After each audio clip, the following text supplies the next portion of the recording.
battle cry. On my last night with you, the trickster was more rock operator.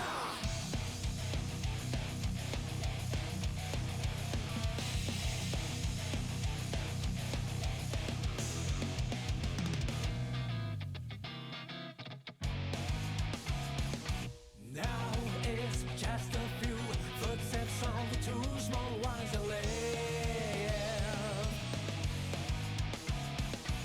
Darkness and silence that don't really even out of sleep.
Hey, what is good, everyone? It's Monday. Time for some good ass Guilty Gear Strive. Can't wait, guys. What's up? Hello. Got a pretty damn stacked bracket today. Honestly, I didn't look the last like 10 minutes. People might have signed up. Yeah, we got a couple good players. There we go. I actually unironically need to check the seating 1 second. I don't think it's anything dire here.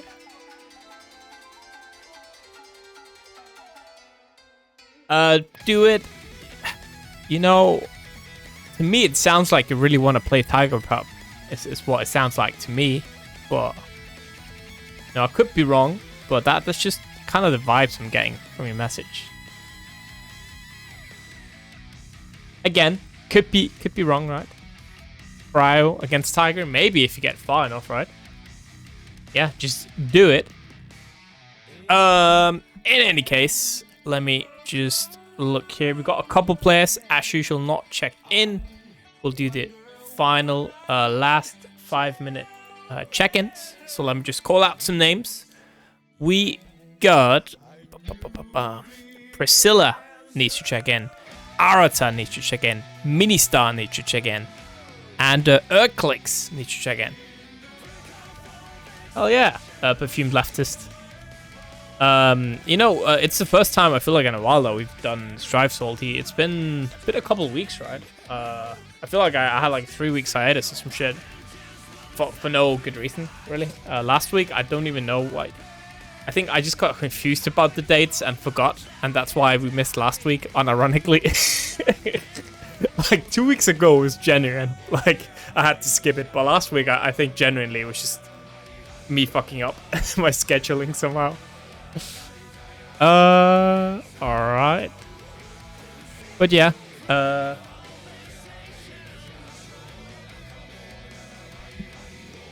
as usual, make sure that you sign up with the same name on Challenge as you have on Discord. You're my Axel. I haven't brought out my... I actually did play like a month ago or so, and then I was reminded that, man, I'm bad at the game, and then I was like, okay, I'll stick to Tekken. You know, man, I picked up Street Fighter, but I've only played story mode. Even though I have played a lot of Street Fighter in the past, so I should be alright in any case.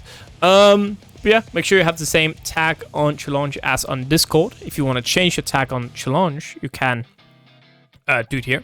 Under your settings, you can change your name to whatever you're called on Discord. You can, alternatively, change it more permanently by going up here and into settings. Bro, I literally RNG'd the same song that I already played. Can't believe it. After after Discord, not Discord, Spotify crashed. Well, it's a good song. Crash Tekken. Fair enough. See? Why are you having such a, you know, that's the issue. Don't have generic names.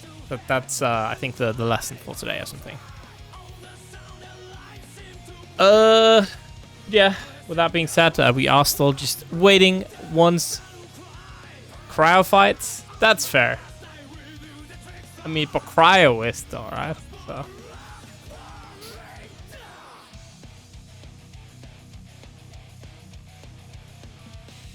Yeah, I just use my real name. The real chat. Like, real chat, like, a little bit of a chat if you use your real name, and your Giga chat if you use, like, your full legal name as your tag. Like, we have some Tekken players, man, in Denmark as well. Literally just full legal name is their tag. It's like, I love that so much. It's great. They'll be called, like, you know, they'll be called like John Sørensen, you know, something like that. That's a fake name, by the way, but yeah. Giga based. In any case, we still need Clicks to check in. We need Arta, Ministar, and Priscilla. All still need to check in. We've got about 30 seconds left. There we go. Credit card number. Hell yeah. Gotta remember those three digits on the back, yeah? Most important ones. It's true, they're always demons. That's it, right? You always know you're in for some shit if they use full legal name. You know they're gonna be strong. These guys are like, yeah, you can look me up. Yeah, Margaret Thatcher is in the tournament, indeed. Playing. I wonder how the connection is down, you know, underground. I assume they run cables down there. Who knows? We didn't have any beginner tournament lately, so I think we're just gonna, you know, queue up. And as always, let me just mark some matches. I'm so sorry, fellas. Which one do you want to see of the... Let's do this one, actually. The winner gets to fight Tiger Prop. So we'll watch it on stream. We will also do... so obviously... Herbal here, means you're on stream, and if you have the grayed out one, it means you're on stream, which will be this one, Deknud against RagingHunter. There we go. So that means you're on stream. I'm just gonna put a couple more matches. Give me one sec here. Who could be a good match? This could be pretty interesting, but I was kind of eyeing this one, not gonna lie. Ba-ba-ba.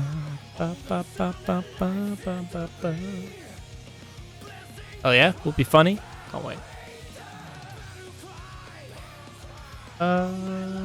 We will do full stream. Yo, Margaret Thatcher against Super Space Wolf. Don't like this one, honestly. Are we just ignoring the entire side of Tiger Pop's bracket? I'm sorry, Tiger. Normally I put... Wait, this is not as far into the bracket as I thought. Never mind. Well, it's good, it's good. We'll do here.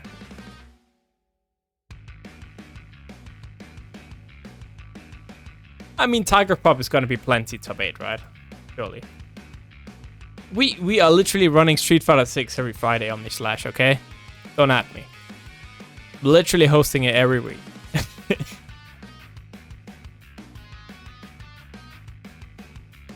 What song is this actually? Is this DMCA? I think that's DMCA. Don't worry about it. It like autoed something from the Strive soundtrack for some reason. Don't worry about it. Don't worry about it. I just paused it. Let me just not dox myself and put on another song. What is this? Yeah, it's literally some random... Please. Low phonic? What is this? Oh, brother. I know why. I had it on random. Anyway, you can start playing. I had it on like random play before. There you go. Here's the ping. You're good to go. I had it on random select on my Spotify, but when it crashed, it defaulted back to not random. So just like finished the album apparently, and then just move on, and then I had shit. Sharp.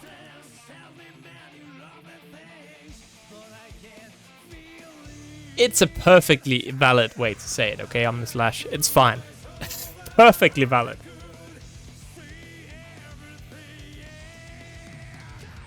Alright. Let me just... That is everything finished up here with the bracket. Yep. And I will go to content screen. We're going to have Mr. Joe Nessie and Alva on comms for the first half. What is good, guys? Hello. Everything is mostly good. It's just really, really warm here. You live in Sweden. Surely it's not as hot in Sweden as it is here, right? We're trying our best. How warm is it over there? Actually, I don't know. Too damn hot, I think. Yeah, I agree. Too damn hot. And Jonesy, you don't get to complain. You're old. Am I allowed to complain now? No. Oh, okay. You're allowed to complain when the matches start, but while Ice is talking, muted. you need to stop complaining. Yeah, I'll stay muted then. Say less. What's good, everyone? We're here another week of Drive action over on Team SaltyEU channel. Fair amount of players this week as well. 71 players. Love to see that. 71, wow. I felt like there should have been fewer maybe, since like the SF6 hype is still going on, but I don't know. I don't keep track that close. Yeah, I mean, they're still in the 50s last time, and that was sort of closer towards the SF6 hype. I think there's been enough time now where you can kind of tell if you prefer playing Strive or 6, to be honest. So yeah, I mean, I'd say there are reasons. Balance. I'd say there are reasons for both. For example, in Street Fighter 6, you can play Olsen, which is a huge pro. But yeah, I don't know. I've also I was kind of knocked out after Head Stomper, so I haven't been keeping track because of that either. But it's good to be back, and I'm looking forward to more SaltyEU Strive. Fair enough, and more we are getting. Of course, chat can do exclamation mark bracket and try and see if they've got some homies in there that they want to support, some killers in this bracket today. Of course, Tiger Pop got mentioned earlier. You got your boy Zulu, the Leeds Chipp rep in UK. You got PataChu, of course, on that spin. Deknud in this, who's probably trying to just get that grind in because they've got Hess and Crash coming up this coming weekend, so maybe trying to put in that work with that Jacko. JuxtAPoser the Faust, love to see that. What else? We've got Setchi in there as well. Oh man, like Duck with that Leo, Carlos Cuenca, Zato-VaN, it's all the classics. Alba's in this as well. Ooh, with Scarlet. Damn, we are getting beasts. Top players this week. My personal favorite name whenever I look at the bracket is just anime memes. I do not know why, but that name in particular just makes me laugh every time. It's pretty solid name. Hopefully anime memes goes pretty far in. We'll see. But speaking of homies, I've already seen, I think I know 2 of the people in this bracket personally, I think. I haven't looked over the bracket too closely. I'm just feeling, I feel like I'm not doing that good of a job right now, like not paying attention, haven't checked too closely, but hey, when we get into the games, I'm sure I'll get back into it. You know what people can get back into? Claiming those Matcherino codes, exclamation mark, Matcherino. It's time for that shilling. Let's try and get that done before we get into top 8 this week. There are 32 codes left to be claimed. All you have to do, exclamation mark, Matcherino, hit the claim code button, add that 25 cents in. It's just that easy while we're waiting on our first set of the day. Well, yeah, since you're in chat, you probably have a Twitch account, and if you have a Twitch account, it's that easy. Just sign in, click the button, click the link, and you've submitted 25 cents for free. Just minimal effort, free money. And the players especially should.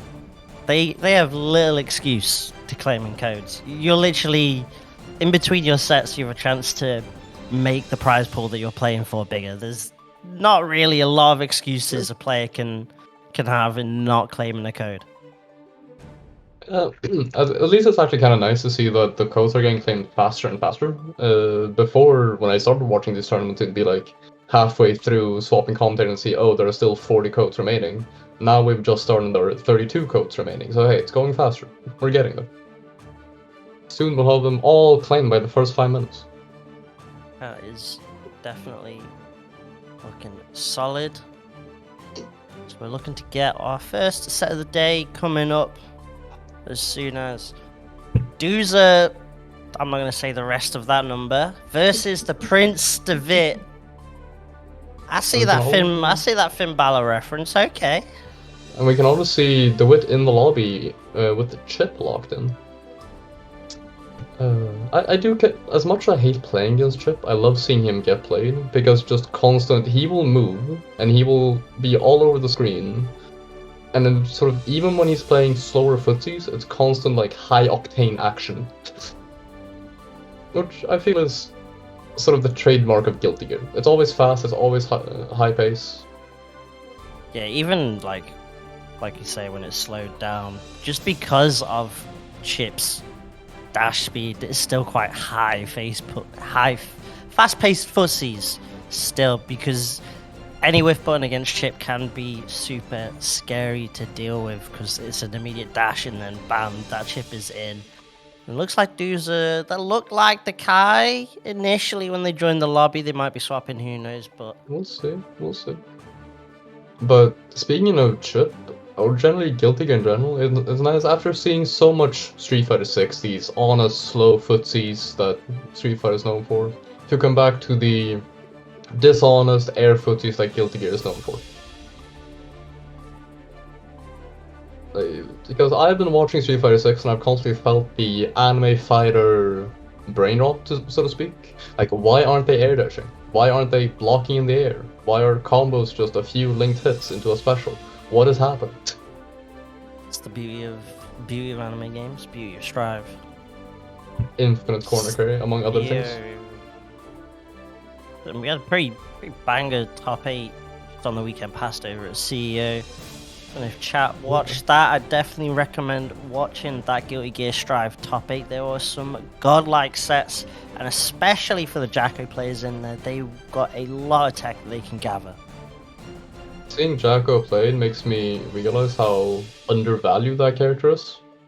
Since I've always realized, okay, her normals are pretty good. Like, her 2K drives me insane whenever I see it. But then you see her played in tournaments, and you realize that she is actually so strong when piloted properly. I can't pilot that character, but for those who can, it's really absurd to see. It's a character suited for the loyalists out there. That's definitely for sure. Like, you see it in the EMEA region with Character Wisdom putting in work with that character, right? So it's one of those where there's such a steep learning curve to the character, but once you get over that curve, the options are just so open for them. The players seem to move to a different cabinet. Something's going on right now. But I believe we're somewhat ready to start soon. I think both players are ready and just waiting for the go-ahead.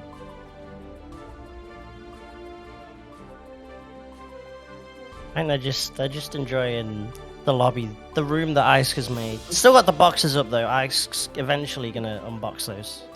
Eventually. He's still moving in after however long this has been going on for. One day, well, we got the players there in the lobby.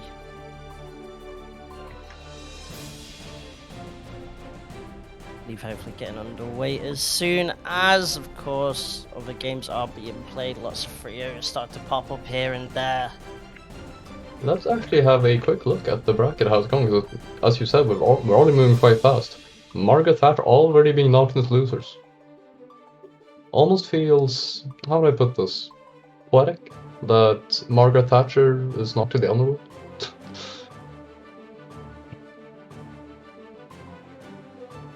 A couple more Cryos as well. There are quite a few 3-0s. Some games are still ongoing though, so. But yeah. Is something going? Yeah, okay, they're just checking the thing though. They're just getting ready. And for everyone in chat and for my fellow co-commentator, I suggest getting yourself some water, some hydration, because as stated, it is warm, it is summer, so get a glass of water, get some hydration.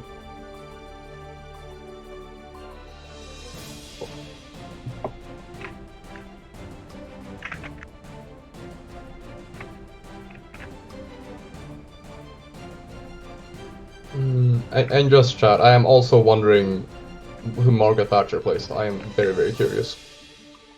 That's a question I don't really want answering, to be honest. I'm happy to just leave that as it is. Wait, I can link this into a music reference. I'm saying Millia because Millia had a move in Xrd called Iron Maiden. I'm going on a limb and saying Millia just because of that. Maybe.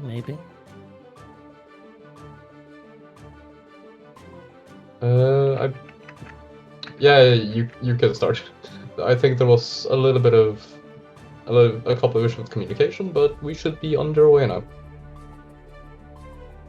And now is when we go into a button check.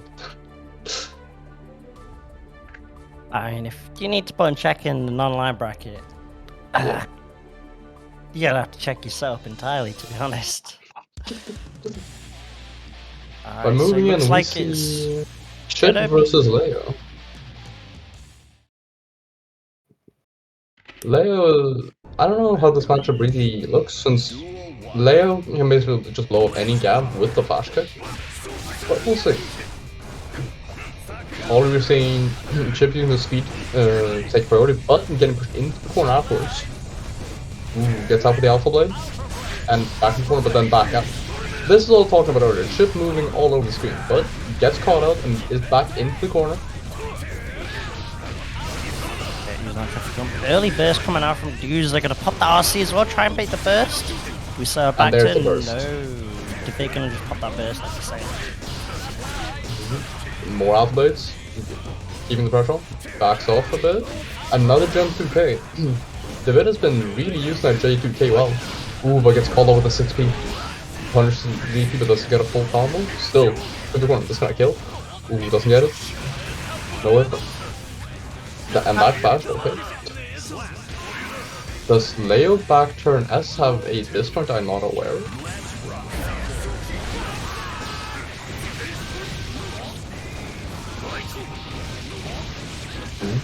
Okay. Devitt can do so to the corner. Devitt can carry to the corner. Super full of wall breaks, gonna be a lot of damage. But Devitt does have burst play. It's caught for the cross up. Like another pair of the misses. An anti-air to J2K for the round.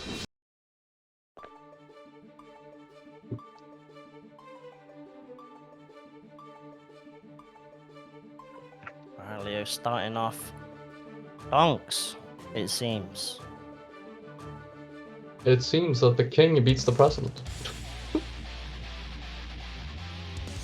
For game 1, right? Moving into game 2 of Devitt versus Duza. Duel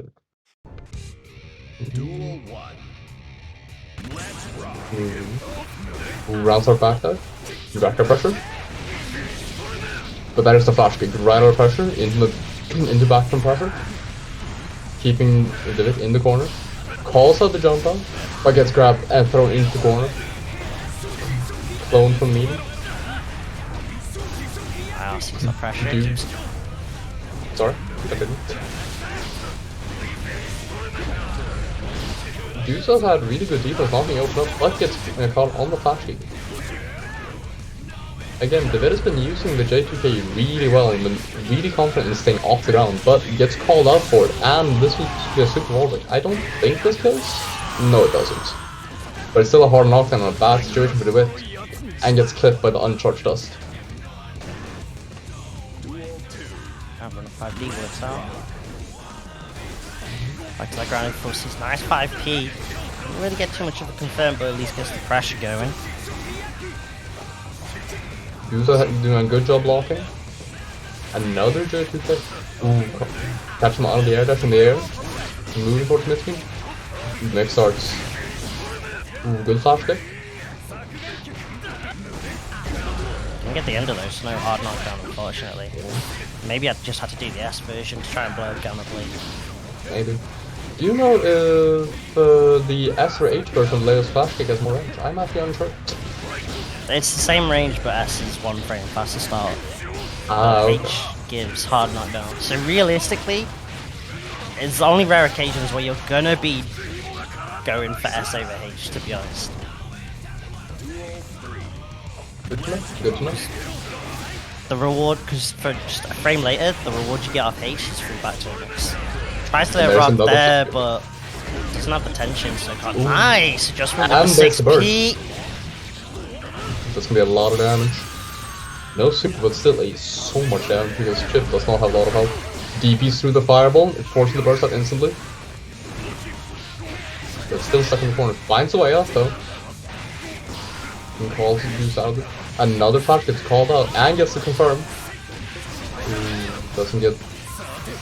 Doesn't land the commander by it and gets caught by the jump normal. One touch and gets it. Moving into 1-1. They chase down off that jump back. JK's coming in clutch for Devitt right there. Trying to unleash that in a Ballad Demon. Devitt has been really insistent on staying off the ground, not wanting to play too much ground neutral versus Duza, it seems like. Jumping a lot, using J2K a lot to establish pressure on the ground. Rather than using things like far slash or close slash. Yeah, I guess just the risk of not wanting to try and go for the ground-based stuff against Leo is too big. If you kind of hit 5H, that's just back turn into scary stuff. And I need to find a challenge there after back turn Oki. There is something a little bit more ground this round though. Could use the clone. Those hang outways from here are the reversal super. This is the first time I've seen this super do any amount of damage. Another JK. And gets the super confirmed into the wall break. Back us out. Hard knockdown. What are we going for? Tries to maybe bait out the flash kick, finds a jump in, punching that boom. And another super for another wall break. This might kill. And it does. I was actually unsure if that was going to kill since Leo's just set to be tanky and Chipp's super does not do too much damage. Yeah, Leo's pretty heavy, got some decent guts as well. Oh, we're getting the right up the wall combos. Oh no, tried to go for a reset, maybe trying to bait the burst out. Might have been an attempt to get Leo away from the corner and then back into the corner for an extended combo. I've seen that before. Ooh, good DP out of the corner. Another J2 catching Duza across a good block from the Alpha Blade, but gets in with the JH. And a super. And this is going to kill, I believe. Yeah, well. Duza's maybe looking for like 6P or 5P, I guess, to try and anti-air that pressure, but could just hold down and then just flash kick on the when that J2K is coming down. The Duza has been doing quite a good job with standing P buttons in the previous rounds, but it might be that Devitt has found a way around them or a way to call them out. But we'll see. You get, I mean, to be fair, Leo does get a nice confirm off like counter hit 5P when anti-airing, so maybe it's just that Duza's trying to look for that. Maybe even trying to just look for the big damage stuff and looking for the counter hit close S. But the time on that can be a bit tight. Another. Ooh, and there's a factor. That's the first time I've seen meaty 2D from a layer player. Interesting stuff. But now it's Devitt's turn. Good. That was so much corner carry into the command grab for so much time. And RC's it. Gets the wall break. Juice. Ooh, good burst bait. Gonna go all the way to the corner probably. No, goes to the side. No wall break. Another overhead, and that's the wall break. Not dead yet though. There's the alpha blade. RC. And gets caught by the run through, which didn't actually run through. Backdash, trying to get out of that situation ASAP. The dudes are keeping it rocky. Nice, we'll confirm. Options to go for the corner pressure. Finds the hit as well. I think that called a jump out of the corner. That's gonna be and Devitt is down to 1 touch. It's gonna be a lot to come back from. But it's looking good right now. Got a lot of tempo and a wall break. Doesn't get the super wall break though. Chipp's basically always stick right on the tip of the JS. Oh, Duza. That must have been like one of the last few active frames. It must have been like last 1 or 2 active frames. But that moves us on to 2-2 and a layer 1 Luigi. Yes, I will use that terminology. It's your words, not mine. I will make them official FGC terminology, just watch me. JK. And run through. Good call out. No check on that run through as well, Chipp. Got 3 frame buttons, or just the option to throw, or beta blade. A lot of options to try and deal with like this kind of raw run throughs during block streams. Gonna get this combo though, nice. Ooh, that's a lot of damage. It does mean you reset though back to neutral with Leo sitting on 50 tension. That can be scary. Dude's actually gonna pop the first, believes in the hero round, but it's looking more like the villain arc. Got to spend the bar though. Honestly, that would have felt way worse if you didn't get to spend the bar. That's my personal feeling. Back in the corner immediately, and lets the flash kicker. Gets the hard knockdown, into run through, into mix, back to the corner. Low into grab. Another overhead. That's gonna be that. Yeah, it's that. That started from. That started from a low. I did not expect that to do that much time starting from a low light starter. There's a combination of Chipp, not a lot of hits. Preparation is really too much of a factor in that combo. Again, just trying to go to the skies. Duza getting punished. Again, trying to find some way of anti-air in that. Just can't find it just yet. Tries to counter hit trade, but at least let's stagger. Devitt has burst again, but might not have too much space to use it. Deep is out. How far is this gonna carry? Not all the way. What's the grab but doesn't get punished? It's tight. Both players do have burst. Use a let's burst for it. It does not punish. He cares though. Doesn't kill. Another last hit of the flash kick. Now Devitt goes first. Neither player first. And gets it with the Rekka.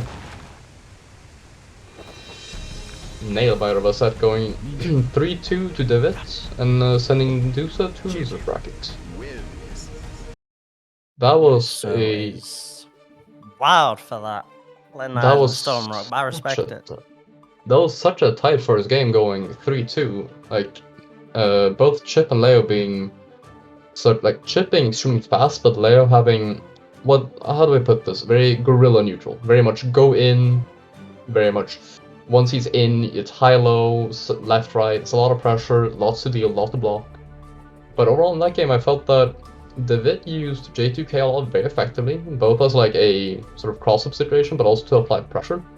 But Duza also had really good blocks in the corner overall. Yeah, I think that is just the matchup really. It's like the Leo kind of has to commit to trying to anticipate the Chipp approaching on the ground. So obviously you're going to try and approach in the air. There are some decent Leo buttons that we saw Duza going for, like that Leo 2K for example. That put in a lot of work trying to stifle that ground-based pressure, but like you say, those J2Ks were kind of just what helped Devitt really carry in that set. And we're just going to go straight into the next one. Non-stop, no time for shillings, no nothing. We got Deknud up against RagingHunter, the Jacko up against the Baiken. So, fun fact about this matchup, while watching CO and this matchup coming up, I heard this matchup be called a matchup of party characters, like turning Strive into a party game, and I thought that was extremely funny. Also, since Baiken is this very high-speed, very aggressive with strong high-low mix with Giovanna and very high damage, while Jack can apply essentially checkmate scenarios with minions. And while I was explaining that, round 1 goes to RagingHunter. Reckless fit. It's just LK adventure. The run back. Ignore the overlay. Ooh, nice little whiff punish with the minion. Pushing Raging to the corner. Deknud, time to cook right now. Keep the pressure going. But the minion goes away. Only 1 minion on screen, but is there enough? I'm actually really unsure on how many minions Jacko needs for her strong like checkmate situation. But goes for the super and whiff punches. So much damage. Spends the bar, but doesn't get continue on the combo. But gets the chip out. And yeah, this like as you said, it's the LK Adventure runback. Except like this matchup will now go down in player memory for every Baiken and Jacko player. RagingHunter stuck in the corner. Yes, and the super's gonna be a lot of damage into the wall break. Do you know if Jacko gets a safe jump or something after super wall break? I don't think so. I mean, maybe so. That's something that you'd have to ask a Jacko specialist, I guess. But at the very least, you get a free minion setup, which is probably what they want anyway over the safe jump. Ooh, Gold Burst though, the EMEA special, but gets hit by the minion on the ground. What happened there, which is something really wacky with Jacko, is that the minions don't go off screen like something like Mini Faust. Instead, they get pushed by the edge of the screen. So by jumping around, that can move the minions closer to RagingHunter. So even though RagingHunter was off screen, the minions were right beside them.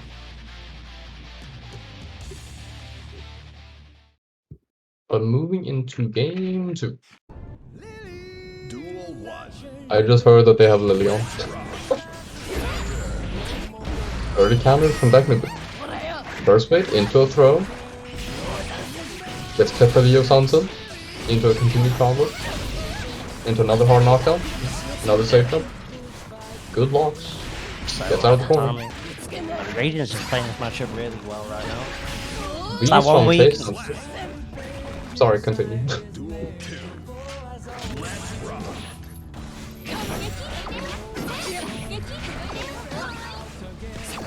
I like Deknud's style of the jump back from minion and JD to sort of keep RagingHunter away, since when RagingHunter gets in, it's extremely annoying for Deknud to deal with due to Baiken's aggressive, like mix-up, heavy pressure, heavy nature.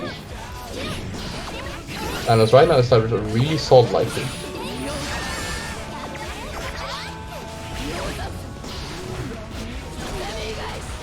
But now RagingHunter has pushed Deknud to the corner, although back to full screen.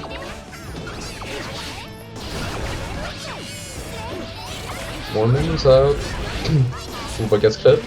Doesn't pick it up, but gets it with the throw. Both this and the previous game started with RagingHunter taking the first round and then Deknud taking the next one. So we'll see how this round ends up. Good 6p on Giovanna.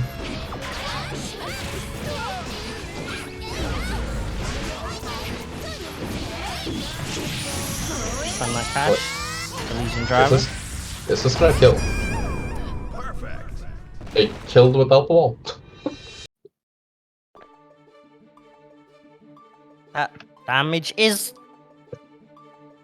bad, but that is the beauty of a losing driver for Jacko.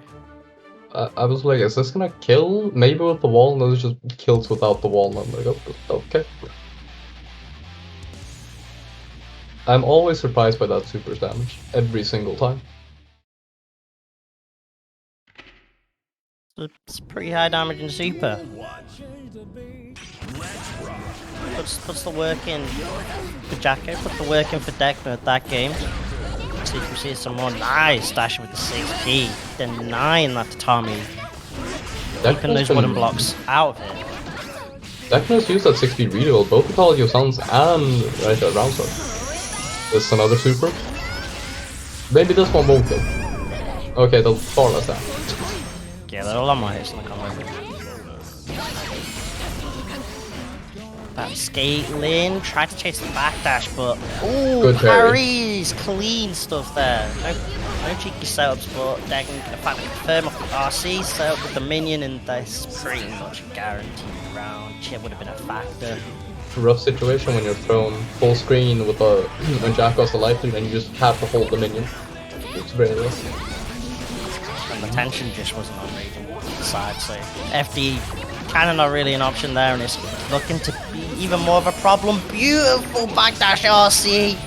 Caught that burst. Immediately Deknud ready for it, gonna burst. Keep the pressure on RagingHunter. Doesn't want this Baiken to get rolling with one knockdown and start all that pressure. YC gets the minion off. Good luck to Deknud and takes initiative. This might kill.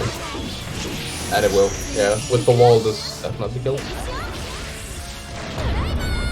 Yeah, Baiken's got the JP guts, but I think a super plus the wall damage at that low life isn't gonna matter too much. Deknud 2-0 up now. Wait, it's 2-0? I believe that.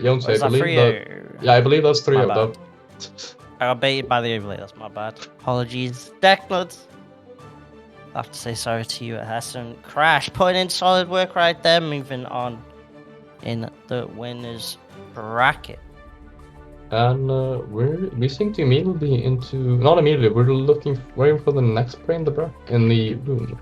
But we can look at the next game, since I believe that is Azuto versus CrushingOne. And it seems to be another Jacko. I hope you weren't tired of Jacko yet, because there's more Jacko coming. Seems to be the month of Jackos. CEO plus Salty. They've come out of the labs, they're ready with all the tech for 2023 for this new Arc World Tour. They've prepared all the tech. The tech has been used for nationals, and now they can use it in the weeklies. Ooh. It seems to be Jacko versus Giovanna. Interesting. I feel like you don't see that much Gio, even though I think she's super solid. One with a little bit more patient approach with round start, and now trying to find a way in through the minions. Ooh, doesn't quite get in with the spiral arrow. I cannot speak. But gets clipped by the Jade. And now thrown full screen again, dealing with another minion.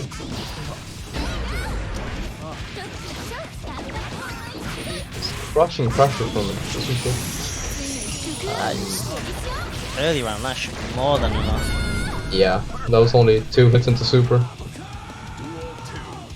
It's always dangerous when you take like a few hits and then you get wall stuck by like the first or second hit in a combo and the super basically unscaled.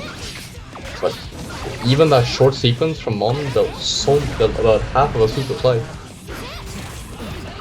Yeah, depending on which hits there are preparations with that. Super's doing damage, catches with that close S. Mon immediately answering back though. Showing that once Gio gets in, it is a struggle for the Jacko. Not a lot of reversal options available, so. Face down. But the minion is out. The assault of the goobers. Good by Mon to avoid the shield, because that shield is active for 1,000 years. She didn't press anything and now has pressure, has Azuto in the corner. Gets the counter on the ground. And gonna super through the wall. Not gonna kill, but it's gonna be a lot of damage, and leaves Azuto with one touch from death. Oh, that was sneaky. Using the dash off the RC. Sneak under. I guess you kind of second guess that situation, because normally you see that kind of situation, you expect the player to immediately jump up, try and look for that air throw, but Off that dash, press the button. Clean stuff there for crushing Mon. 1-0 up after an initial strong first round from Azuto. See if they can try and bring that back here in this game too. So what we've seen is when Azuto gets to stand like this full screen into pressure to push Mon to the corner, it's very strong and very good for Azuto, but when Mon gets in, Geo just does so much damage and such effective pressure against Jacko. Jacko has good normals to get out of pressure, but it's still rough against Geo pressure in general. Just so patient, waits for the burst into a full combo. Yeah, there's no special reversal or anything. The Jacko kind of has to bar it out, or use some of this tension to try and get out, or find the throw like that back throw incident, just like that Mon stuck in the corner, shimmy done, pop that Elysian driver straight up. Azuna drops with that wall and the RC. Oh my days, damage coming in just like that. Wait a second, I thought we were done with Street Fighter, and then I should see that Shane is like, I guess we're not done with Street Fighter? Into another. But I guess it's still guilty with those throws. And then with throw one wake up. Just trying to FD as much of this pressure as possible, trying to avoid the strike. Throw mix up, which he is so good at doing, but it does not matter. Mon does not care. Gets that 5D again. Last round. And Geo's pressure becomes increasingly scary as she builds bar, because at 50% bar she starts doing chip down to her normals. So even if you're blocking out, you will slowly lose your life tokens, if you have one. Okay, here we see Jacko pressure, which also does a significant amount of chip down with the goobers. Gets killed. I don't think... No, this won't kill, but it's gonna be really bad for Mon. Never mind. I should stop saying if things kill or not. I should just stop, because I say they don't and then they kill. This is real. Commentary booth, one apiece. Again, a lot of close stats early on here in this week's SaltyEU. I'm sorry, it's the curse I bring to it. And we're immediately moving on to game 3. Small breather, but moving in. Good. Mona's instant block twice on us right now, and I'm beginning to think it's deliberate. Gets into the spiral arrow. Pressure slide. Good mash out. Doesn't get the throw though. And Ashz is still in the corner. Opts to burst out to not hold anymore. Gets hit by DP. Another DP. Gets clipped. And a throw. The pressure's still on. Good throw attack. Let's dip at the 5D though. And that's gonna be it. Very convincing round from on. Good use the 6k against the jump in. Forcing the burst out of Mon to not hold any continuing jacket pressure. What's that on? Okay, never mind, that was the spectator mode. Good grab. Into another grab. So rough. So many layers to the pressure. Damn! Nice one Another back shimmy. that time. Another shimmy. It really feels like this matchup is Jacko pushes Geo to the corner as unending pressure, or Geo pushes Jacko to the corner for unending pressure. Really clean serve for that shimmy. Like, going for those 2 throws and then like, you think I'm gonna go for that 3rd throw? Nah, please buy that bait. Ooh. Good I'm shimmy. committed to that though. Opposite burst. That bursting as a Geo is a bit odd, since a lot of her combos use close slash. A lot of close slashes, which you can jump cast and bait burst with. And in that situation, there are cases where you will burst and her 6p will low profile your burst, which can be really frustrating. Also, Jonesy, do you agree with the note that you should be a top 8 for all offline majors to guarantee hype sets all the way? I hope so. I'd like there to be hype sets, but at the very least I can guarantee game 5s. The double Luigi curse item. My curse is real here in SaltyEU. Maybe it's a blessing.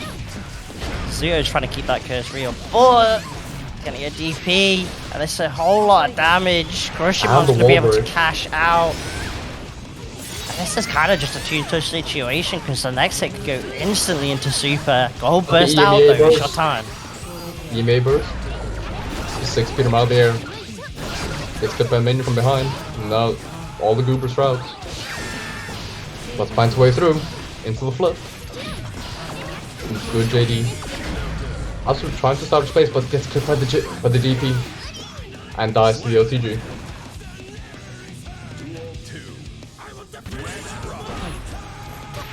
Another IB around her. With deep it doesn't get punched for and finds a way in. Good backspin. There have been quite a few whiff throws. Instead, let's push to the corner.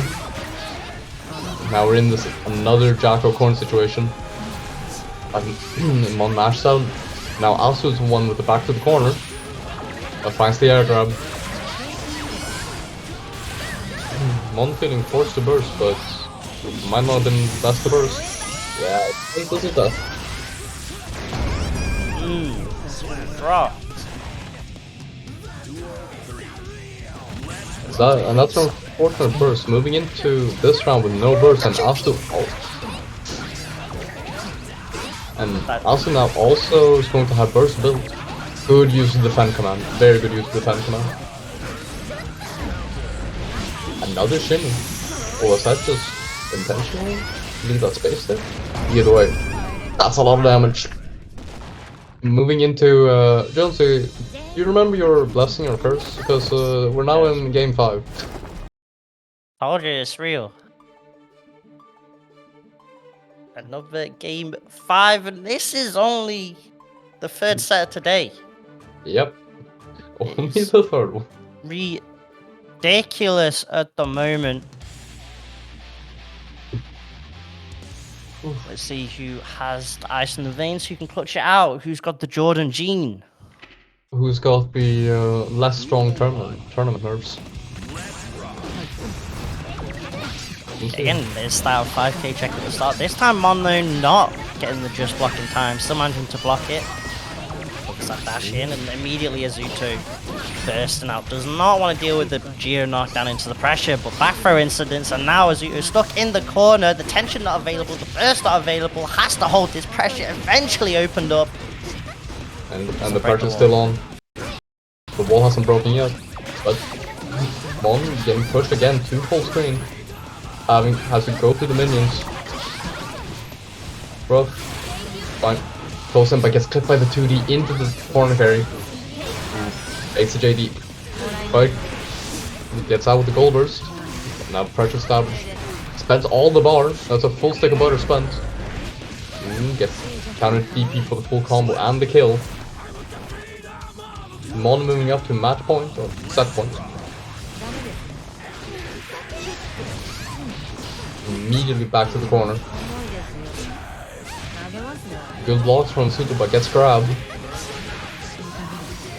gets hit with PataChu. PRC is back to bait the burst, I think. Minions are out.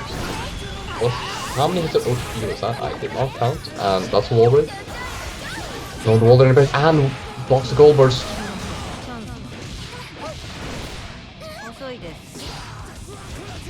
Also, let's get off the wall. Mon, do you think Mon want to keep the corner in that situation? Yeah, I think so, just because of that backdash, right? Definitely just a case of trying to keep the Jacko locked down in the corner. Doesn't want to reset to neutral. However, we get the back throw, we get the setup, gets the counter hit, and opts to go into another throw. Last game, last round. Double Azuto, Luigi. though, starting up on no burst, but still finds the counter hit, forces the burst from Mon, and now Azuto stuck in the corner, trying to FD the pressure, but Crushimon's going to find that throw. The pressure continues after throw. Good backdash. Doesn't get the PRC to avoid the punish. I guess Azuto has a throw of their own. And he clips Mon with the low and gets the wall break. Back to neutral. Let's see how this goes. Back on forth. Nice timing on the goal burst, avoiding the flip kick. I like that from Azuto, because now they're in a situation with all this meter to work with. The screen controls in their favor. This is looking like it could be. The Jacko finds almost a super confirm, but Chipp's going to be a factor anyway, and it's Azuto taking that 3-2. Get clipped by the minion off screen. But that goal burst in that situation is really, really hard to deal with, since it basically means Jack can throw endless amounts of minions, and the pressure just never ending. As you saw, there were just 3 minions on the screen at all times, and Mon just had to deal with it. And, well, you saw it went. Jacko with multiple minions on the screen is extremely, extremely hard to deal with. And it seems like we're already moving on to our next game, which should be PataChu versus, I believe you pronounce that variety? I'm certain of it. I'm gonna say I'm certain just because confidence looks good. Fair enough. It gives us at least, just before they get going, a quick moment to plug the Matcherino, because we've got the people, the viewers, and the chat. Chat! Exclamation mark. Matcherino. Let's speedrun these codes real quick. Let's get them done. We are on 19 codes left, so it's already looking like it's a solid job from y'all in the chat. A couple more codes left as we are closing closer and closer to that top 8 mark. We're still getting some banger sets though. We even having, unfortunately, to miss out on a couple of banger sets, which was like Setchi Duck, for example. That was a 3-1 set. Setchi still in the winner's side, Duck unfortunately in the losers. Carlos Cuenca, damn, that ended up going in Cuenca's favor. So Carlos also another killer in the loser side. And Zato-VaN versus Alba is currently duking it off stream as well. So there are a lot of 6 sets being played off stream, and it means there's a lot of killers in that lower bracket. Honestly though, we're bound to miss some banger sets in a tournament that's stacked to this. Like, if we wanted to see every banger set, we'd have to stream every game. And let's not give Ice ideas. Well, I don't think Ice is up for that because we'd be streaming into like 2 or 3 a.m.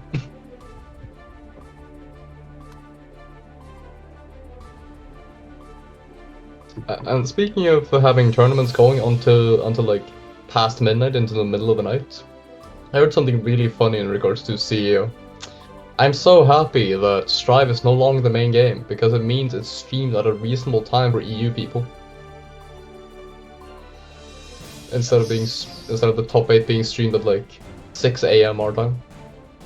That's yeah, I guess that's fair enough. I mean, FIFA was what? The last one, and that was 11:30 p.m. my time, so GMT, I guess. So yeah, that ended like 2 a.m. which I'm trying to remember, since Strive top 8 ended pretty early in the afternoon here. And I don't know when SF6 top 8 ended, since that was the last one, I believe.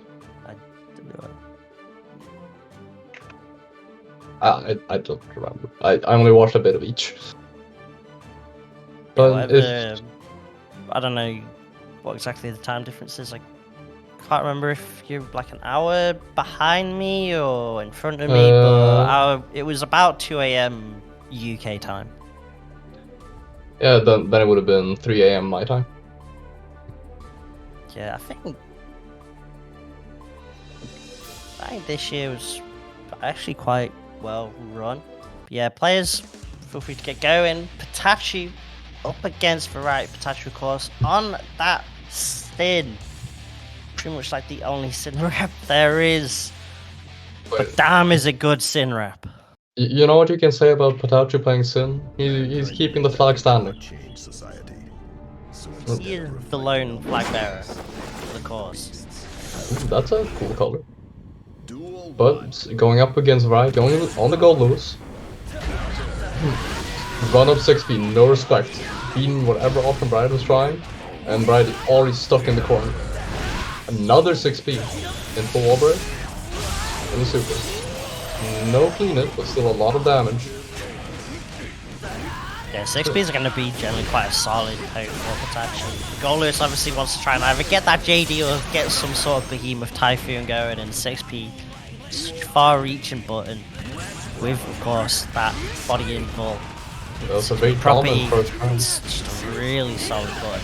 But Variety started to find the way in. building Gets a space. trade. That's gonna be rough. Doesn't come to DP fully. But this that. Yeah, PataChu doesn't opt to burst either. Dominant round for PataChu into a dominant round for Variety. 2D counter the 6B. Gets over. Good block for PataChu. Variety once again stuck in corner. Doesn't get the punch on the behemoth. Well, I believe it's only -5, so it's probably 9 impossible to punch from that distance. Gets clipped again in the RC. Drone is out. Good blocks. And gets out of there. JD to punish the outcome. Oh, not outcome. Deep driver.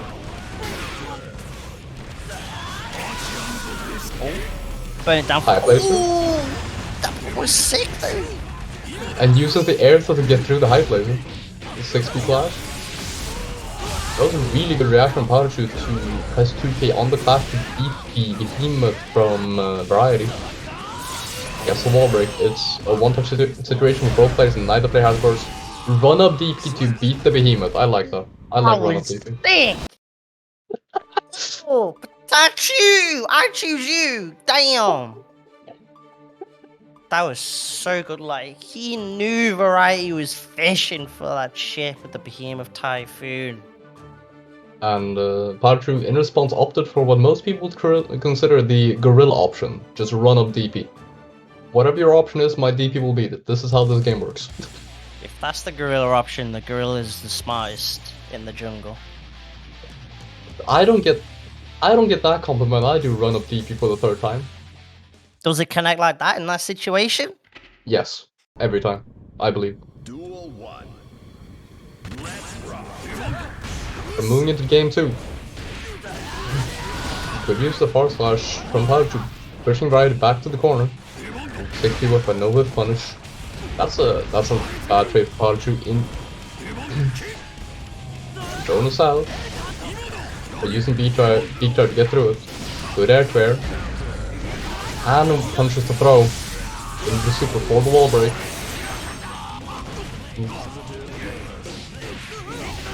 Good frame grab. Sick throw as well. Wait, that was Goldlewis super animation. I think Variety went for super PRC, like a grab at the PRC. I think that was the case. Otherwise, Variety shouldn't have gone grab there. All I saw was just the reverse one come out. So I'm not quite 100% sure. I'm sure there's a clip and chat will tell us. Yeah, I saw those the 2D super checks. animation. Good. PataChu is very good at using B-driver or something else to get away from the drone in that situation, poking Variety through the drone and removing it. Face the burst with the RC. Ready for every time. Have to break the wall. Take the quick bite. Unsure what it did. I think that was damage boost for it, the second or two. Good grab tech. Another good 6P. PataChu has been on point with this 6Ps. And that was a dominant game too for PataChu. Seems like tail of the tape for sure. It's really just denying a lot of what Variety wants to get going in this matchup, it seems. It's starting to try to adjust to those 6Bs though. We are seeing a lot of 2Ds coming out on the Goldlewis side, so you are at least seeing some adaptation there from Variety, but PataChu's not really that deterred by eating those 2Ds and is happy just to keep throwing out those 6Ps. We've also seen a few cases where the 6P has gone over Variety while they're crouch blocking, and unfortunately has missed the whiff punch on it. Downsword 2D, gets clipped by the, for the follow-up.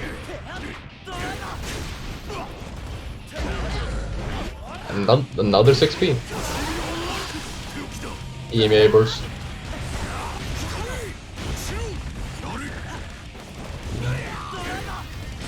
Another Alright, he still has full bar, spends half of it.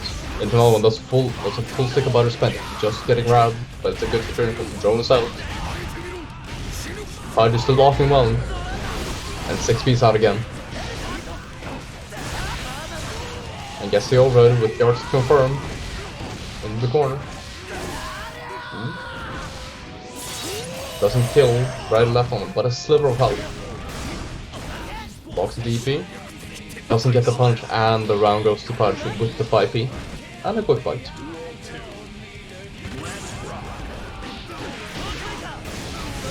PataChu with good spacing and round sword gets the whip punch with the standing carry.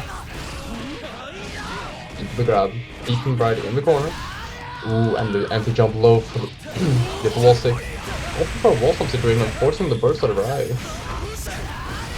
I think want to try and get that next hit and then use super to try and get the kill. Unfortunately, it gives Righty the chance to fire back, and that's not what you want to do against a character like Goldlewis. Sometimes the clash works out, baits the burst. Beautiful sequence from Variety, managing to secure that round.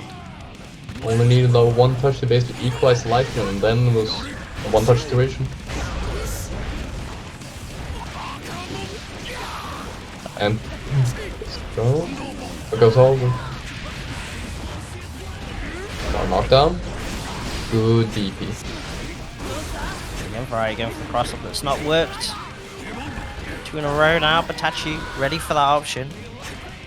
See if Variety goes further into the bag of tricks. Nice little jump back. JD gonna get the counter here, catch PataChu off, able to set the Amazon drone mix-ups. That was the first time I've heard that, man. Who stomped? RC to extend. Just off to the wall break, since that is unfortunately not a wall slipping situation for PataChu. Good final win. And another DP in the gap. Doesn't bait the burst though. Yeah, tried to jump cancel to bait it, but just enough of a delay. Caught Found the way PataChu in. off, but you cannot catch him off for long. PataChu looking confident there, looking solid, even after some nice moments from Variety. Unfortunately, the nice moments didn't come up enough. 3-0 to PataChu, and that Sin is looking like a menace, but so is that Goldlewis, and joining the pool full of sharks in that lower bracket. One thing I saw from PataChu, which I think is quite impressive, is that since Far Slash isn't the most impressive Far Slash in the world, like 13 frame startup and not the best hit or hurt box, but PataChu used the Far Slash very well to essentially both whip punch and just as a poke in neutral, which at the end of the last game was a Far Slash into Beak Driver for that last sequence. So very good use of Sin's normals in general. Both the Far Slash, 2S, like, most people mention that Sin's Far Slash for frame data isn't super good, but still we see PataChu using it very, very well. He's got just really sick, I guess, game sense. Like, he's good at picking up on when the other player wants to look to try and press, which is why you saw a lot of counter hits in that set, for example. So it's going to be interesting to see as the bracket progresses if PataChu can keep going for those counter hits, can keep finding more and more of that Sin W gameplay. We are going to move on, and we're going to get JuxtAPoser, our resident Faust, up against Ashz. I do love watching Faust. There's something about how Faust players play, in that they do item toss. And they seem to know what to do even before they know which item it is. Like, they throw the item and even they just have a game plan for it. It's so fun to watch. Faust players are definitely gacha players. There's just no other way around it. They are used to going for those RNG pulls, figuring out how to deal with the 1-star pulls and dealing with the 5-star pulls optimally as much as they can. Is it RNG if it's rigged though? Since sometimes it feels rigged. Sometimes watching JuxtAPoser, it feels like it's rigged. Like, yeah, I'll just throw 7 bombs on her. Yeah, I'll just have Meteor after the bombs for a setup.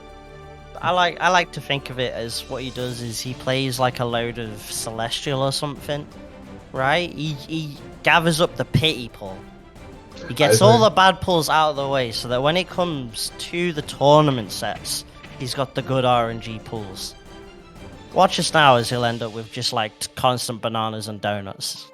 No, he'll throw mini Faust and then he'll throw 2 more mini Faust while mini Faust is still on the screen.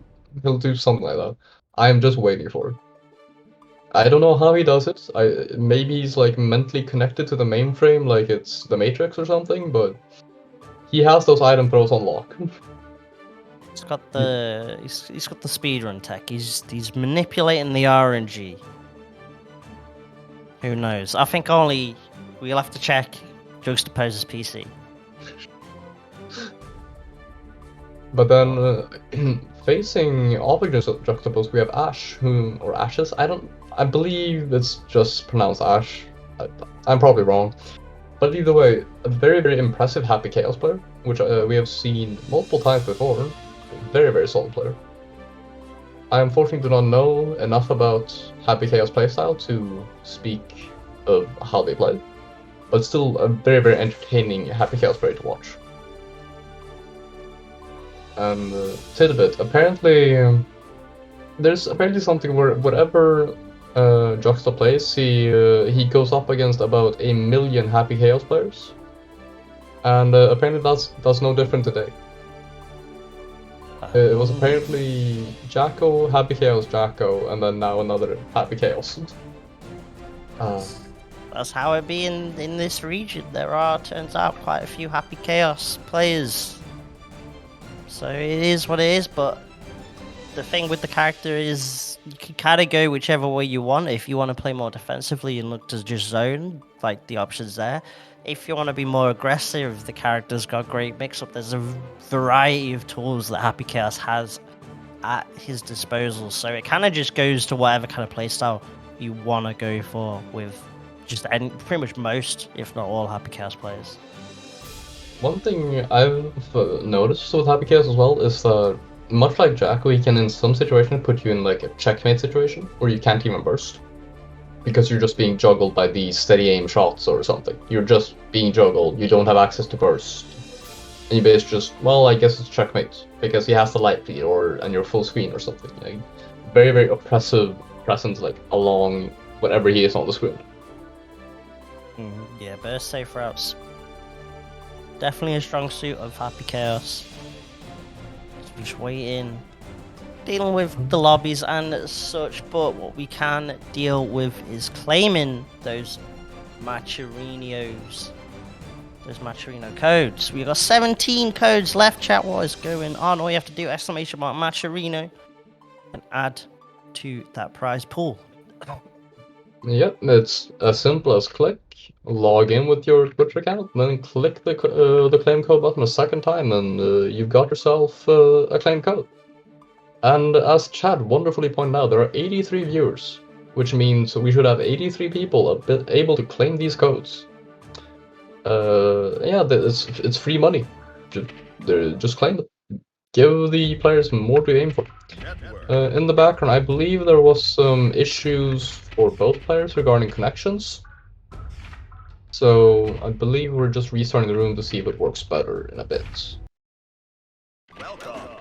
Wouldn't be a Strive tournament without having to remake the lobby. Well, it seems I was slightly incorrect. Apparently, the players don't have issues. They got a somewhat stable connection in part. It's Ice that has issues. So, yeah. Make of that what you will. I blame Strive-Earth.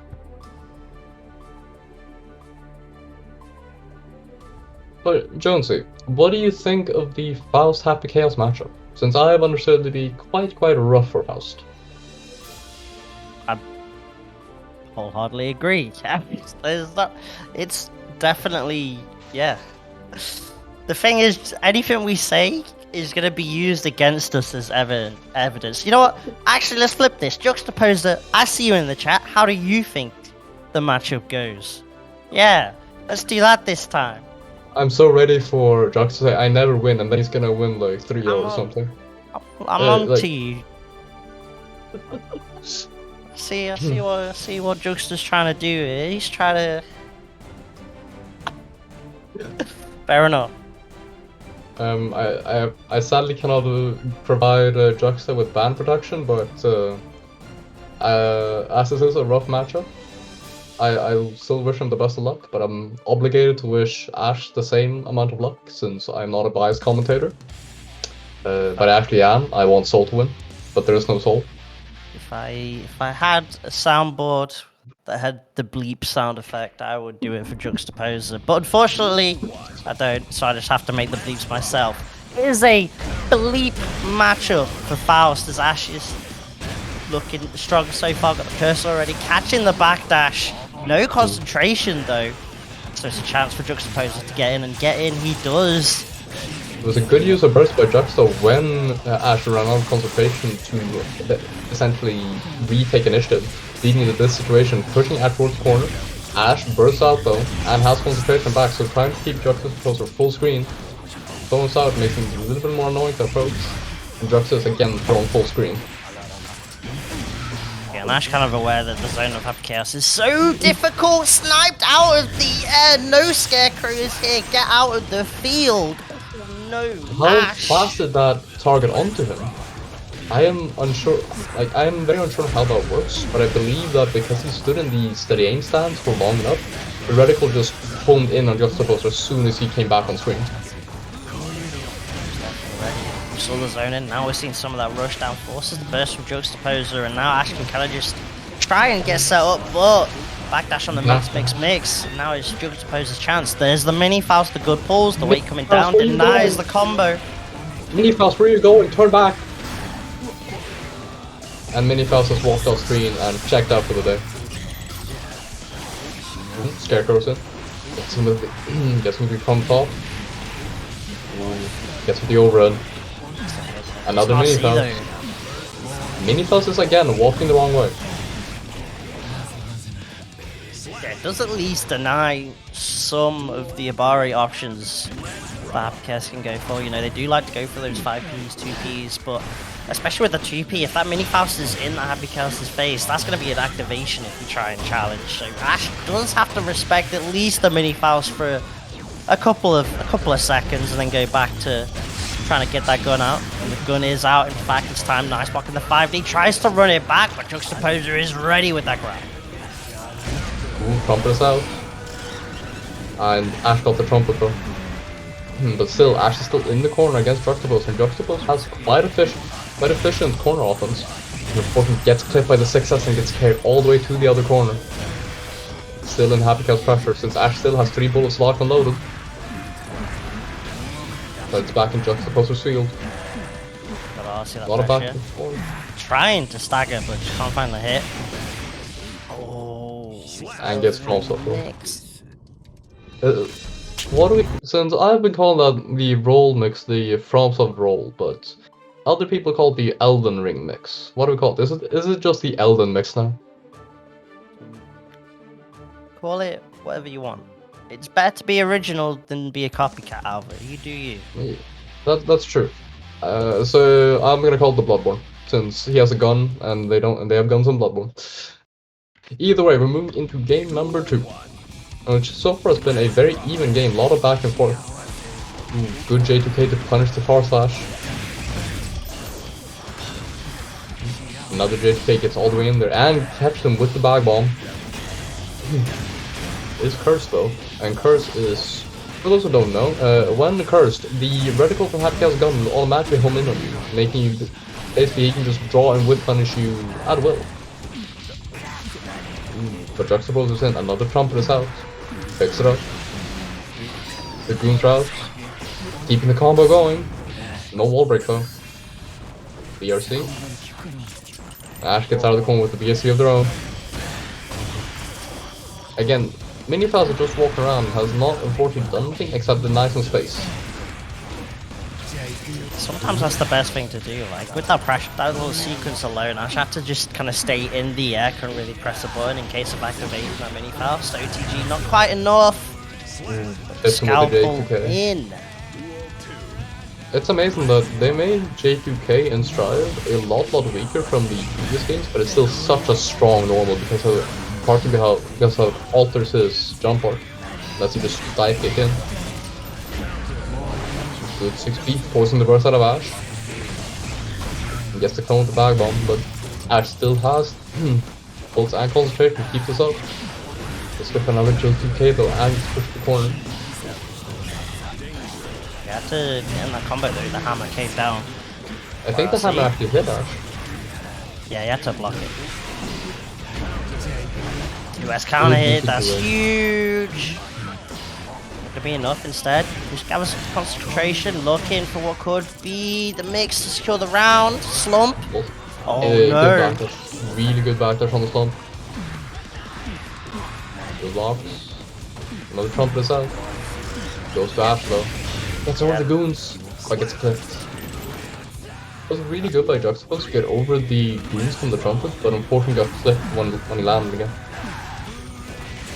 That might have been, other than I guess maybe Donut, that might have been probably the worst time to get in that situation because it was just always going to be Ash's trumpet. Yeah. It just meant Jux had to give up on that pressure. Oh, 6 JP, sorry. First, That was clean. Yeah, first Ashz rolled under the burst, baiting the burst from JuxtAPoser, got the punch to put Juxta in the corner, and then got that backdash JP overhead to open Juxta up for another combo. Leading us now to a 2-0 situation, moving into game number 3. It's definitely bleeping hard for Faust right now. Yeah, I'm gonna be perfectly honest, I do not envy JuxtAPoser situation right now, but JuxtAPoser still played incredibly well in this game, and even though it's 2-0, it has been very, very close so far. Very, very even. Got first, but got over it. The last game alone can highlight it. Juxta kind of did a lot of the right stuff and then just one item pull. When Ashz is allowed to take the turn back and the round back. But under pressure right now with the Goomba Storms. Good blocks of the overhead. Juxta eventually gets opened up. This ain't Tetris, this is Strive. The blocks are not there for you, I'm afraid. Nice shot on the low. Ooh, counter hit. You're gonna see an RC try and maybe beat the burst. No, holds on to that tension for now as the meteors come in. So does the trumpet, so does the hammers. All the items are being tossed out. I think we just found the luck again. Not luck, sorry, the skillful manipulation of RNG. The people's coming in clutch. 5 stars for Juxta in that round. Really, really solid round. Another, this Jake, Juxta's been doing really good with JTK to get over things like the far side with punches, or to even last round got hit by Curse, but still got in with the JTK to begin pressure. What fight we confirm. Coming out from Ashz. Sets up the curse as well, I like that. Now he's stuck in the corner. Ooh, the Deus Ex Machina is gonna connect just in time. That was very close. Couple later frames and that might have whiffed. I'm not sure. You have a lot of time by the wall, but still got the super wall break. Opted for that instead of the wall slump. Juxta's about 1 touch away. Ashz opted for a burst just to make sure that Juxta did not build any more momentum, just to actually cleanly take the round. And there's Juxta's burst. Another JTK in, very small. Gets out here again. And any touch with Happy Chaos in a trade will lead to this calm situation sometimes. Oh, that was grimy. Faked out the 5D, RC low. Almost got the 2P connection, YRC. Ooh, No punish on the throw. Juxta's from 1 touch away. The clone ate 1 hit from the mix, and Ashz gets the punch with the 5P. Very, very solid play from Ashz. And this goes to Ashz 3-0. And I must say, it might have been 3-0, but it was close. That was not how you typically imagine a 3-0 goes. I'd say that was a very, very close 3-0.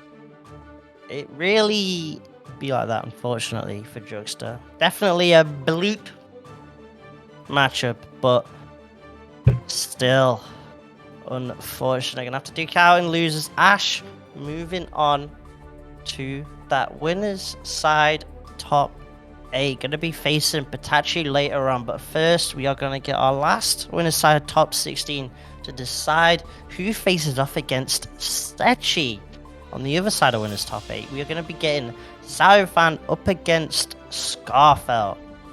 Ooh, it's gonna be Zato versus Millia then, I'm pretty sure. And I quite like seeing Millia play. I think Millia is very interesting to play, since so many people have such wildly different impressions of how good Millia is or how she plays. Like, a lot of people say, oh, Millia is really, really strong, or even potentially a top tier character in some situations. And some people, like, I think part of that is that a lot of people claim various things in regards to Millia.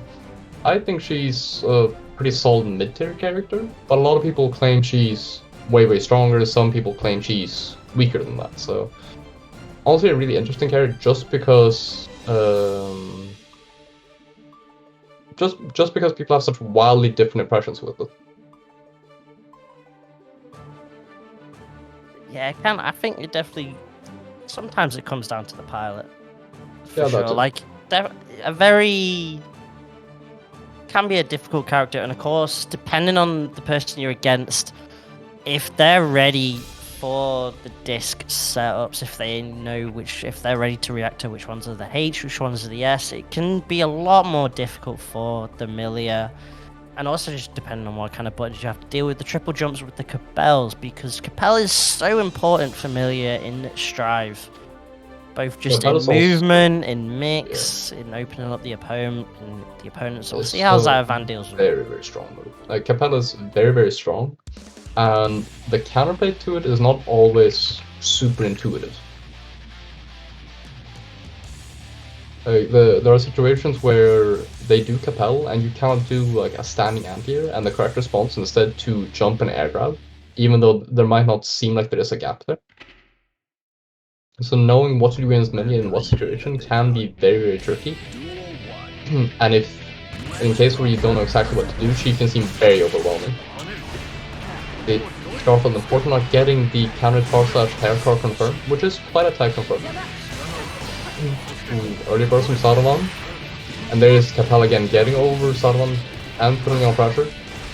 No disc though. Good tag. Good block from Zato-VaN. With the RC backwards on the air through, such a disc. So many overheads. Zato-VaN with the blocks though. That was beautiful defense. Gets rewarded with the back throw, and now it's Skarfelt's turn to try that defense, but unfortunately the 5D connects, and that forces the burst from Skarfelt. Gets the baddest of moves out. Should be able to get this round. Beautiful combo coming out for this first round here. Strong first round overall. Disc is already out into another disc. Good mash out. Draw connects. We get a lot of corner carry. Still good 2P out from Skarfelt, putting up pressure on them. And finds the JS into the corner carry. Well, I think with delay, just tried to see if maybe Zato-VaN would go for like the backdash BRC or maybe just an early burst out. Love that patience there. What a counter poker. That is that ground-based forces that we see in Strive. So with the sword, just to keep the drill, to keep this Millia tied down. Whoa, blowed up the... That JS is such an important tool for Millia in terms of what you can do out of the air, because it hits deceptively far down and really, really far out. So as you saw there, it can hit people who are further away than you may think. So Zato-VaN right there was probably removing a pose into Frog maybe, and got clipped by the JS, allowing Skarfelt to take that round.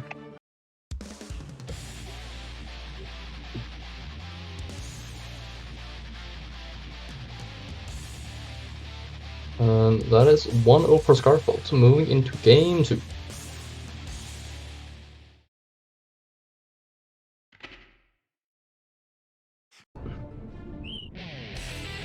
Well, I'm interested in this round start, because round starts in Strive often are very aggressive, very passive. But right now they were very passive, thanks to but Skarfelt finds the Ampere JS hit, forcing an instant burst out of Zato-VaN. And now Zato-VaN is playing pressure of their own, but gets clipped, and now the disc is out. Catches the backdash, but doesn't get any more, and now Eddie is out. Good block from Skarfelt. And good 2P out again. Eddie is back now. Good attacks. Zato-VaN with really solid block and the back of call up the throw, forcing the burst out of Skarfelt and using opposed to beat the hair card. Unfortunately, Eddie is down though, so it's going to be a little bit harder for Zato-VaN to apply pressure and needs to wait for Eddie to come back, which he has now. And gets the sandwich situation. A lot of damage. I think that's done. Yeah, it's done.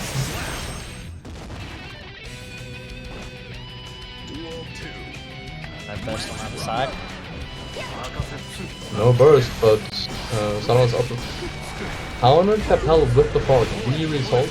Gets the close out frame trap. Using PRC there to buy a little bit of time, just get Eddie back. Good oppose, doesn't get punished though. Problem with this choking pressure, even when Skarfelt tries to dash out, gets hit by the 6-us, and baits the burst. Doesn't get the kill though, but does with the 2-us. Really this choking offense in the corner, even when Skarfelt tries to find a way out, it's an immediate answer, pushing Skarfelt back into the corner. Moving into 1-1 for either player.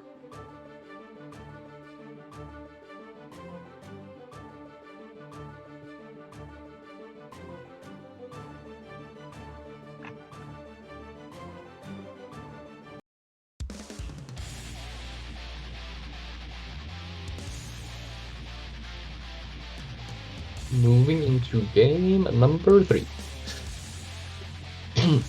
Jonesy, what do you think of this matchup yourself? Because I see it as a case of when Zato gets to really apply pressure on Millia, it can be really rough for Millia to do much of anything, while the same can be said the other way around, where Millia can apply very heavy pressure in mix.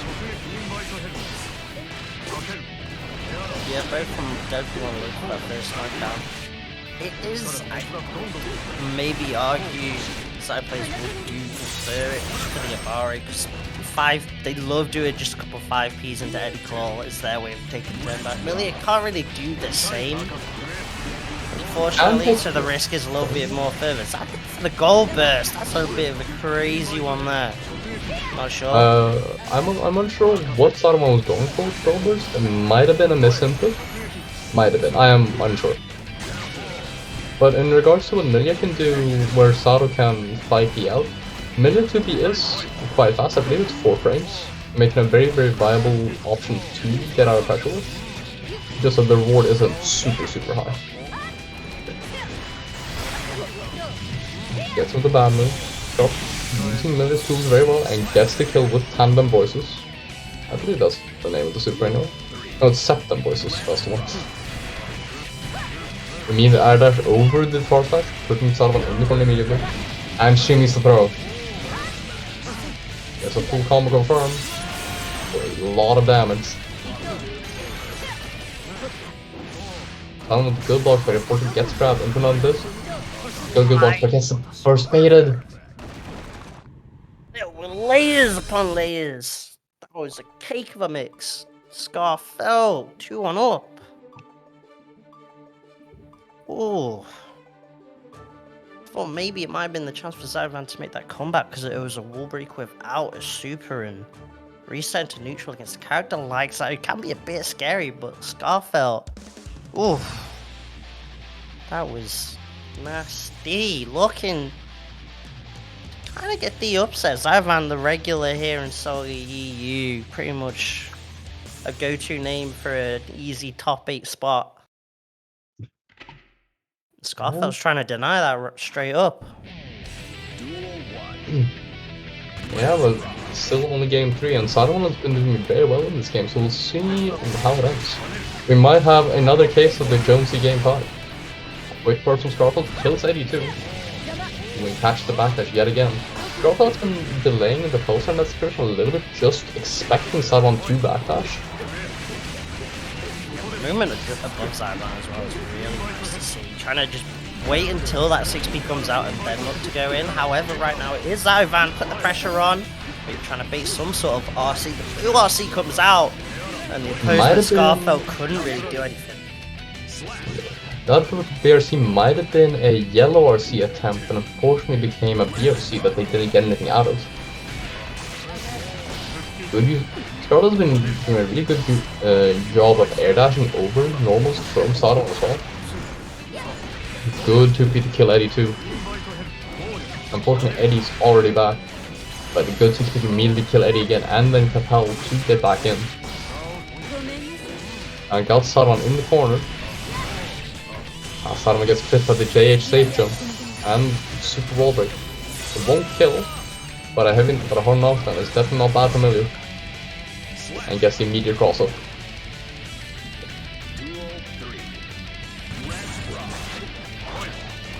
Rounds are back. That has some absurd range. And Skarfelt again killing Eddie with the 6B, but unfortunately is stuck in the corner, forced to burst out. That trade was probably in Skarfelt's favor, killing Eddie and doing some amount of damage to Zato-VaN. Unfortunately, Eddie's already back, and Skarfelt is also back in the corner. Still alive though, and there's no hard knockdown, and Skarfelt does have one bar. Gets the hit, disc is up, and clips Zato-VaN with the disc. Good block from Zato-VaN, gets out of that corner, and gets around, moving into 2-2. And we're moving yet again into a game 5.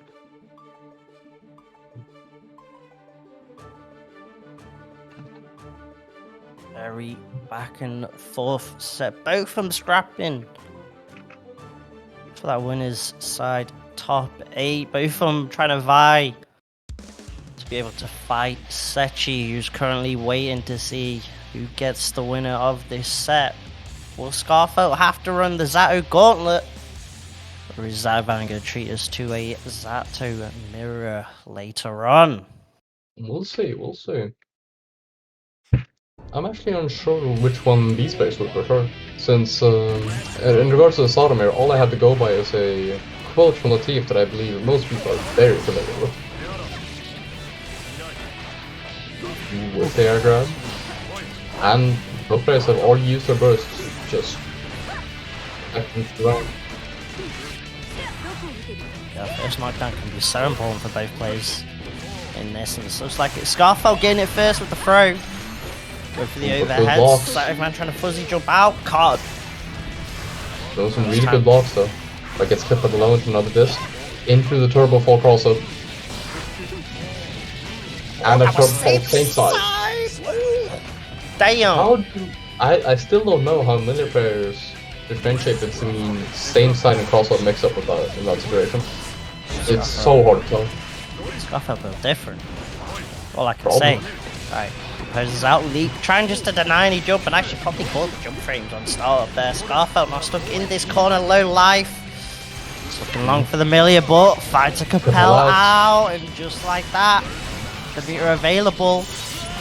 Fortunately, can't break the wall of the super, so it gives Zato-VaN a chance to try and get it set up. Nice. I guess the grab. Throw though.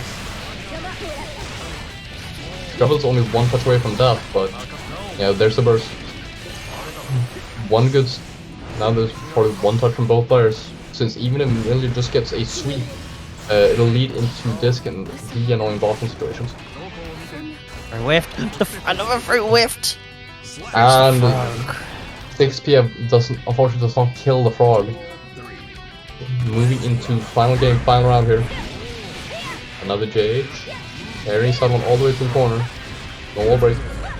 Good block, but before he gets hit by frame trap into a wall break. Zato-VaN is rather low life and still on a touch on Skarfelt. And immediately as they get the touch, it's a burst. Good 6PM. Fortune does not get a full confirm. No punch on the hair card, and the cross gets in. And gets with the bad move. And that is, and so the set goes to Skarfelt, moving into top 8, I believe. Going up against Setchi next. Yeah, congrats to Skarfelt, moving on to that winner's side, top 8. Unfortunately for Zato-VaN, gonna have to duke out on the loser's side, and looking at some of those sets, it's pretty scary. Gonna have to face Oliver Andrews to get on that loser's side top 8. and then if Zato-VaN gets into loser's side top 8, has to be either Cuenca or Tiger Pop. I'm not 100% sure who Tiger Pop's playing in the bracket. He is streaming, so I might have to quickly pull that stream up and just see what kind of characters he's going on this run. But we could end up in a loser side top 8, Zato-VaN versus Tiger Pop. That is ridiculous and shows the level of SaltyEU this week. Yeah, and in regards to Tiger Pop usually is known for Happy Chaos, but I've also seen Tiger Pop play a lot of Soul among other characters, so we'll see what he pulls out. And I'm looking at his stream, and he's rocking Happy Chaos against Cuenca Zeno, so he wants that prize pool, and the only way to build that prize pool up for Tiger Pop this week is to make sure you go ahead and claim those codes. We are going to be getting into the winner's side top 8. So make sure we claim those codes. Exclamation mark Matcherino. We are sitting on 12 codes left to be claimed. Let's get those done. Let's get that prize pool going. We can easily get over $20. We can try and push to the fabled $25. So let's get that sorted, chat, shall we? Yeah, it's only a few codes left, and as stated before, we have plenty of people in chat to claim these codes. But shoutouts to those who have already claimed their codes. You're doing a great job. We just need to claim 12 more. And in regards to these codes, claiming them is essentially just showing that you want more of these tournaments.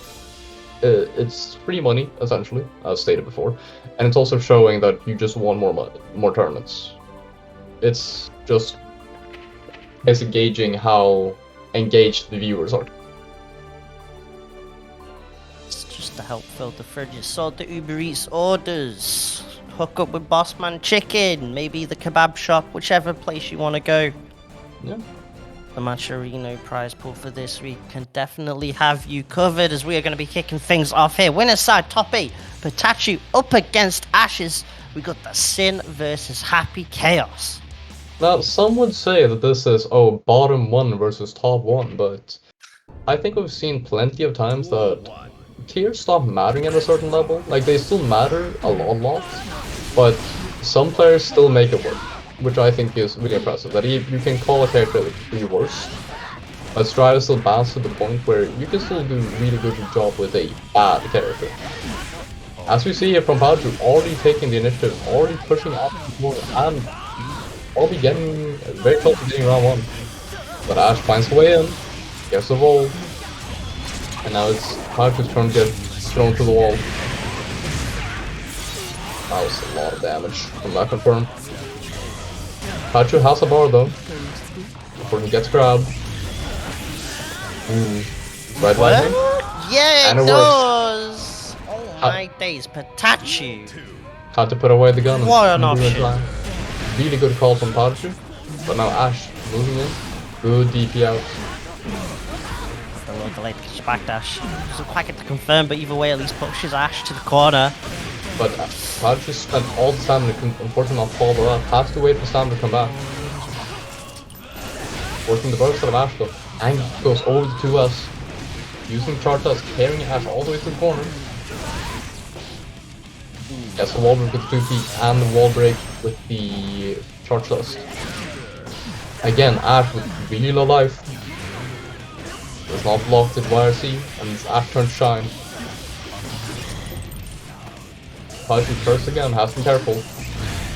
When cursed, the reticle really home in and it's really difficult to move against. Red RC. Red RC to get the overhead.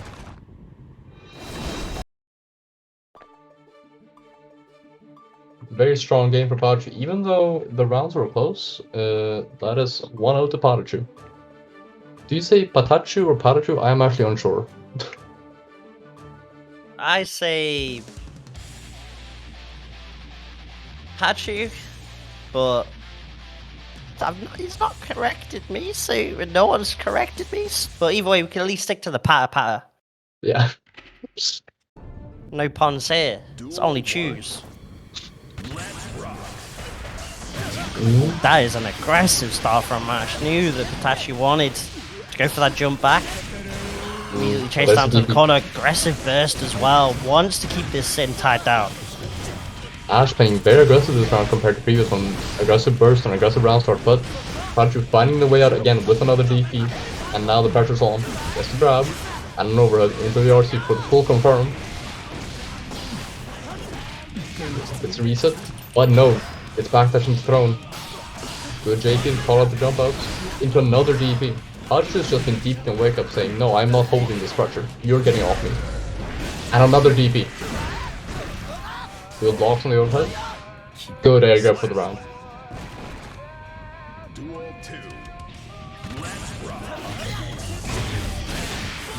And now PataChu is cursed. It's not DP this time. And it was clear that Ashz was respecting the DP this time. Does not get the wall break unfortunately, but PataChu was still cursed and got clipped by the steady aim. Getting pushed towards the other side of the corner.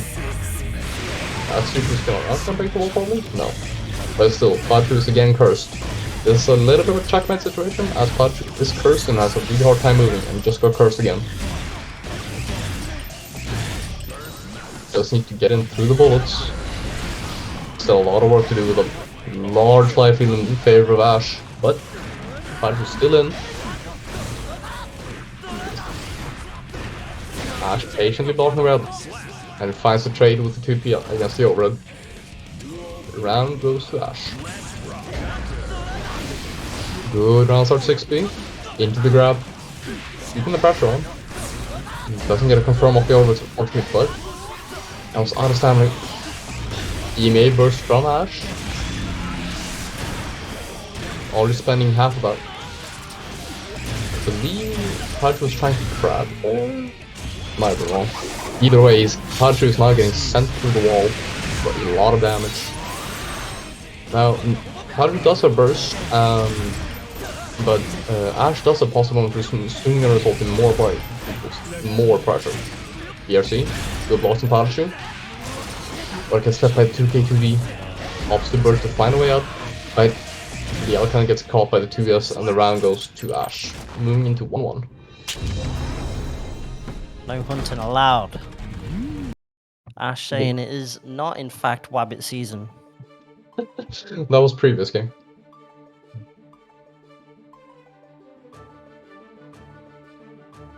But again, this matchup is interesting since Sin does have quite a few ways in, and once he's in, he can do decent amounts of damage. Just that getting in against Happycast can be a little bit rough since he has buttons to call out things like Elf Hunt. He can apply the curse to keep Sin at a very long distance, and Sin's best long range pokes aren't super fast. So it's a little bit it can be rough for Sin to actually get in. But force, that's a painful burst. Burst Ashz back out of the corner. But again, PataChu's doing a really good job getting in as he has now put Ashz back to the corner and going to break the wall with the super. That's a ton of damage and a hard knockdown, which is good for PataChu, and the pulsar bones. Pulsar bones, for those who don't know, also gives you 10% damage boost and 10% damage reduction, as well as the meter gain, which is alone very powerful. Good blocks from PataChu against the fuzzy. Just the DP instantly into the RC. Doesn't get the wall break. At least not yet. Ashz is blocking well, but unfortunately gets grabbed, and the round goes to PataChu.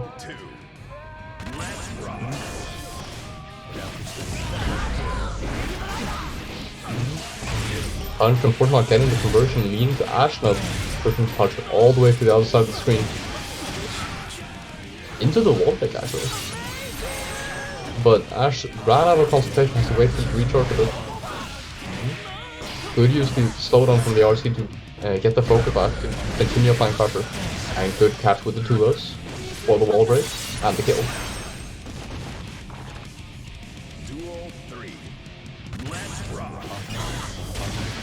Round start curse. Early burst from PataChu to get rid of the curse and get input Ashz back into the corner. But Ashz gets over the deep driver and gets a cross out JD for the counter. And mashes out against the... I forget what the command dash is called. But either way, the life lead for Ashz, up to burst to keep the life lead and keep PataChu out. Now PataChu is cursed. meaning that Ashz can continue applying this pressure. Unfortunately drops. Ooh, but PataChu gets jailed by the 2S, not 2S, the 2K, letting Ashz take the round.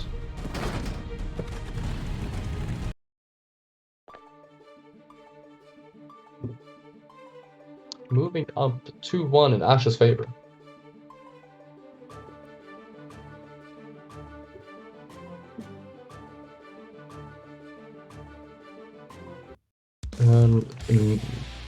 Not even a quick read, just immediately back into game 4.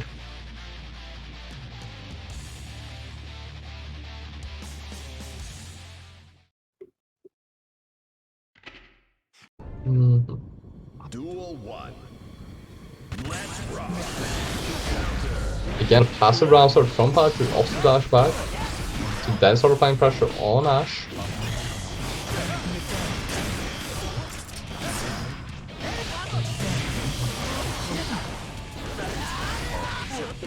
Check. Back through. Alright, we got meter PataChu now. We're spending it. Spending it. On my Tyrant Ray. With the clean hit.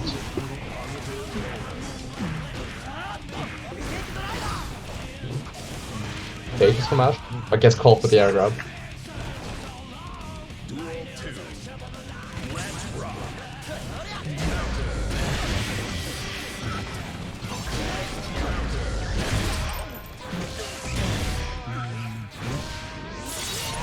Ashz gets the wall break. Has quite a few resources on that. This is quite a good run for PataChu to deal with. As Happy Cows with meter is bad enough that it's been built meter and with pulse bonus. As he already has another full bar. So even if this didn't kill, it would have been an incredibly rough situation for PataChu to deal with. And Ashz now moving on to set point.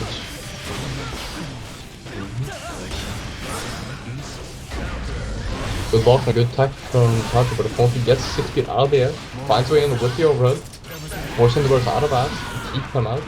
But PataChu finds a way in through the clone with the follow-up. And a good 6 feet to keep Ashz out of there himself. No wall break. Yep, anyway. Flips from the air norm, but doesn't get a follow-up.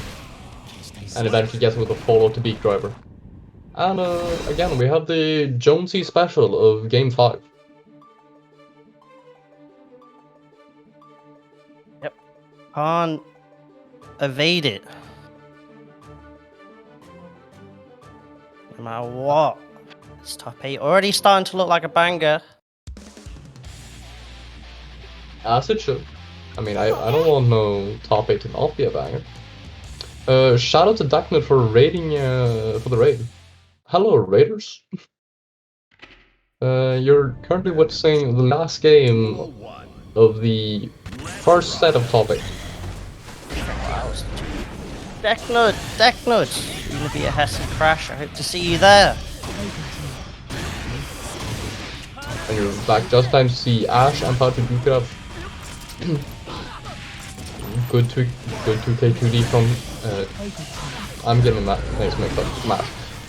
And Ashz forced the burst out to keep PataChu in this corner. Does not want him to get out because he's seen that when PataChu does get out, it's an incredibly rough situation to deal with.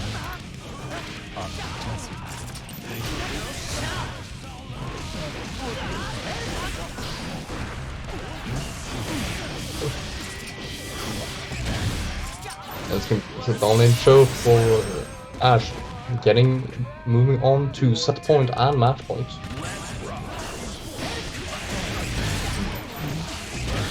Catches PataChu out of the Elk and now gets stuck in the corner. So some 5D forcing PataChu to burst on the 5D, and then catches PataChu out of there with the 6D, all coming up Ashz right now. Good block, but eventually gets clipped by bullet. Now Ashz just put PataChu full screen and curse, but PataChu again with a very solid air throw to put Ashz back into this corner with the super. No clean it, but still really good damage. Patience from Ashz, but the patience is getting grabbed. That's gonna be the round for PataChu. And we're moving into final game, final round, also known as Double Luigi, for the first set of top 8. Peak driver. No confirmed though.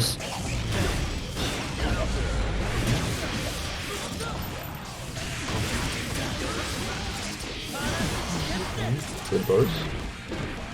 Finding an opportunity for bursting as Happy Chaos can at times speed up. The PataChu's been doing a really good job of bursting when Ashz is close by to establish these situations where PataChu himself can break the wall and get the pressure going. But Ashz does have a full bar. Opts spend half of it on a super. Doesn't kill, but it's still a good situation for Ashz to be in. Got the life lead and got the full screen with first. Unfortunately, the YRC misses, and the game goes to Ashz, knocking PataChu into losers. A huge run coming out from the Happy Chaos. PataChu in losers. But as much work as he's putting in with the Sin, it's not enough. Ashz is on something else this week, it seems. It was still a very, very close game, though. It still went to last game, last round, and both were down to but a sliver of health. Yep. Again, for those who don't know, Rexu is not allowed to plug anything, so no, you cannot find Rexu on those links. Instead, you have Jonesy's Twitter is right there. Go check him out. I don't use Twitter, so don't check my Twitter out. Yep, and we'll be swapping out to Mastodon and Lapsus for this final lap. The rest of top 8, so bear with us. Make sure you stay tuned, because judging by just that first set alone, you know this top 8 is going to be absolutely godlike. So make sure to claim those Matcherino codes and stay tuned.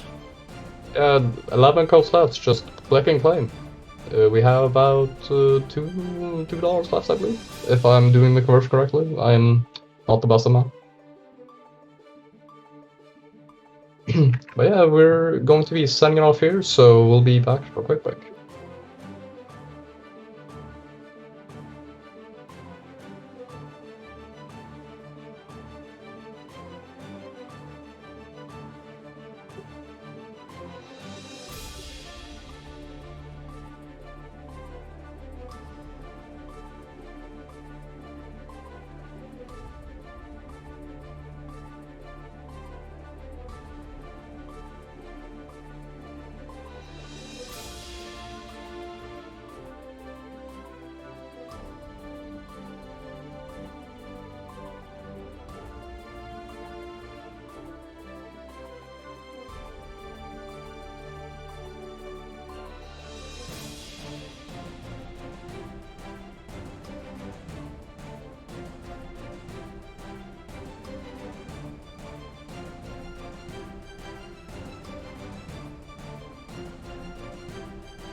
and welcome back. We are just ready for the next set of top 8. My name's Lapsus, and with me, it's none other than the beautiful Mastodon. Say hello.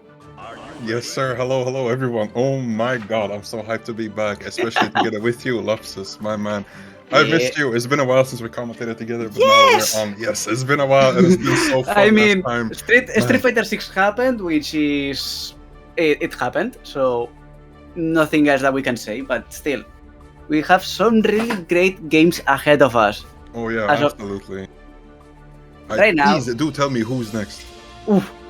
We have a banger of a game. We have Setchi versus Skarfelt, and as my man just before said, Skarfelt needed to go Zato or Zato Mirror, so Zato it is.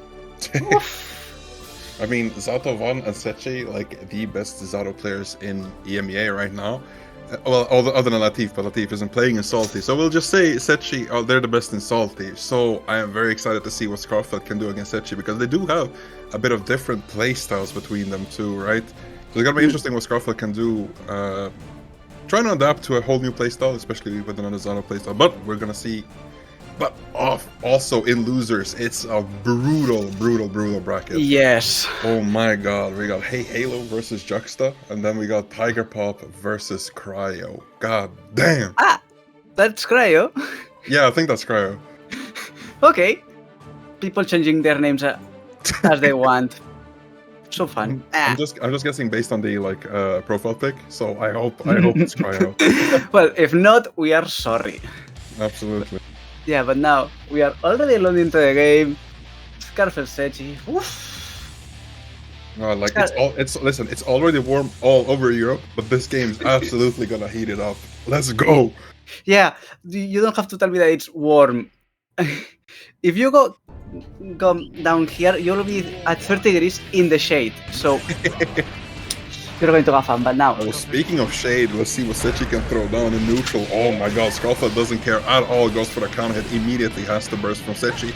Oh, but here we see the amazing neutral coming from Zato. The absolute insane state of Setchi's neutral played in this matchup. And there we go on the defense, going for Skarfelt in the corner. Yes, of course. Seems like Street Fighter is making waves. Look at those footsies. Skarfelt doing the good pressure. Evading almost anything that Setchi can do, but no. Gets the couple. Now we are cooking. Gets the haircut onto that corner. Side switch. There's your disc. Same side, and this should be enough almost. Ooh. That last mix was brutal. Like after that haircut, it's so ambiguous. I don't know if that's true, if it's not, but man, Skarfelt is making it look true every single time. Those mixes I've seen, they seem like unblockables. It's like we're playing MK over here. Now we're gonna go back to the neutral and see what Setchi, if he can cast down some shade on these sunny days, and he absolutely can. That massive combo has the burst from Skarfelt. Now back to a bit of a pressure from Skarfelt in the mid screen. Ooh, doesn't go for the disc. Okay, actually. Oh, nice. No, but good idea trying to go for the air to air, but now Setchi once again managing to set up Eddie, going for sandwich, reset that balance. Skarfelt already onto the corner, gets command grab. And if we think that Millia doesn't have the most effective life, that is so much damage. Oof. Man, the thing is, Zato can dish out even on those characters with the most HP, and it's so rough to be holding that as Millia. But now it is 1-1 in rounds. It's been explosive for both of these, and now we're gonna see a bit more reserved neutral here in the beginning. But Setchi manages to catch Skarfelt in a block string with those pierces, or sorry, the drills. That's the first defensive, just to keep Skarfelt back in the corner. Oh, I want to confirm off the jump K. Straight after that 6-speed, and managed to kill Eddie. Beautifully done by Setchi. Now has the upper hand, positive advantage. Eddie's back on the table, and yes, Skarfelt has burst, but big block there. Oh my goodness, nice meter management coming from Setchi, actually. Being very aware that he has that 50 tension, using it immediately after seeing that Skarfelt has some form of burst, and it was the proper time to use burst as Skarfelt. Yeah. But unfortunately, like you have the meter, it's more or less a checkmate situation. Skarfelt did absolutely the best they could, but unfortunately, fortunately for Setchi, of course, he's taking the first game. Now we're going to match number 2. Yes, and also we've seen how both players are, and saying that Skarfelt is not only that rush down that can do it beautifully, but those footsies, I think those have been beautiful. Mm. Big spacing, buttons perfectly thrown, but now like everything Speaking of, that we were talking, throw it out the door because we're playing guilty. So back to pure aggression we are. my god, like, we've all been playing Street Fighter, we're used to those neutral, we're used to those footsies, but no, we are in Guilty Gear with sprint speed, the air footsies from Zato, and look at these block strings, drill, lapsus, throwing some sun into the corner, let's go. Yeah, full coast to coast out of almost not even a full comp. That was a soft one max, if my memory serves me right, because it's insane the amount of pressure I can do. But now Skarfelt manages to open out Setchi. There is your knockdown. Opposite side, and oh no! Strife love is happening again. It's the one matchup no one can win against, unfortunately. Sadly we hope this, not. yeah, unfortunately, we hope this can continue in a short bit. Like this does not kick us out into the lobby where we're gonna see. Yeah, unfortunately. I mean, Maston. Yeah, what's up? As far as I know, every time that we can see that error, can we start talking about it? The red screen of death. I know that. Yeah. Okay, Yeah, okay, I mean, okay. I know it's not like the classical Windows error, but still. Yeah, of course. Why not? We'll call it red screen of death so that we don't jinx it. Maybe Daisuke is listening to the stream right now. Maybe he's planting some seeds of misfortune. But hey, I think we're just gonna go back into the same game. Nothing has happened. It's like the last 30 seconds we just didn't. Seems like it, but I don't know if I am blind, but I am not seeing Skarfelt. Oh yeah, you're right. Actually, yeah, you're right. I don't see the Skarfelt. Yeah, that's actually Juxta's little avatar. Yeah. So I unless any of the players can confirm us that they can indeed see the other party, I just hope it's just that the server had a slight hiccup or something like that, and yeah. Yeah, absolutely. Just in case, we are going to be redoing the full lobby. So cross your fingers. Absolutely. Well, Lapsus, please. I do want to hear what you think of the rest of the bracket, like while we're waiting a bit for this match to start again. So, if you want my opinion, this match is pure 50-50 as far as we are seeing. So, 3-2 unless things happen, because we all know that even if a match is 50-50, variance is still on effect. So, things can happen. But I will say more 3-2 either way. Flip a coin. Absolutely.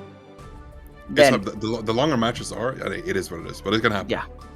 Yeah, it's sad because even though that we can all recognize that can be a pure 50-50 or 55-45 in that kind of range, variance is powerful and things can happen. But still, I would still say 3-2. Whoever can wins. Absolutely.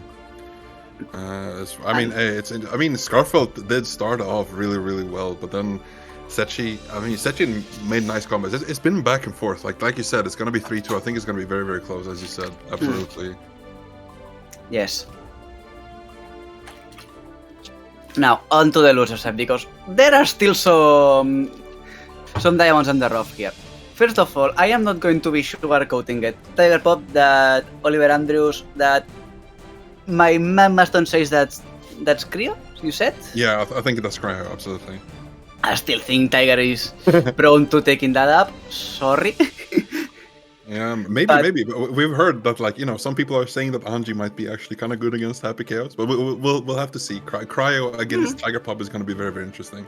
Also, just to be that, if that's Cryo, managed to beat Zato-VaN 3-1, not an easy thing to do.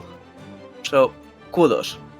Oh yeah, absolutely. Zato-VaN was seeded third, and then unfortunately they didn't see the match, of course, between Cryo and Zato-VaN. But man, going 3-1 against Zato-VaN, I imagine it was close like every single match, and then closing it out in the end of the rounds.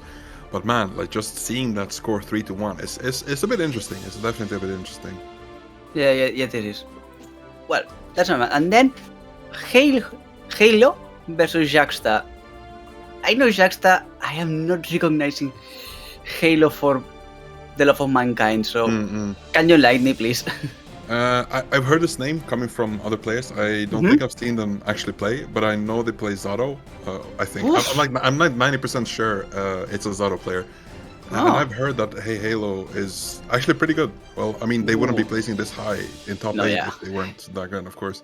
But I've been hearing that name from some like people at locals, people in the Swedish Guilty Gear Strive server and stuff like that. So I'm hyped.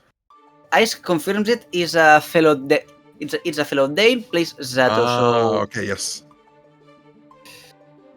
Can be interesting. So, and what we have a top 8 that is 1 to 2 Zatos at least. Absolutely.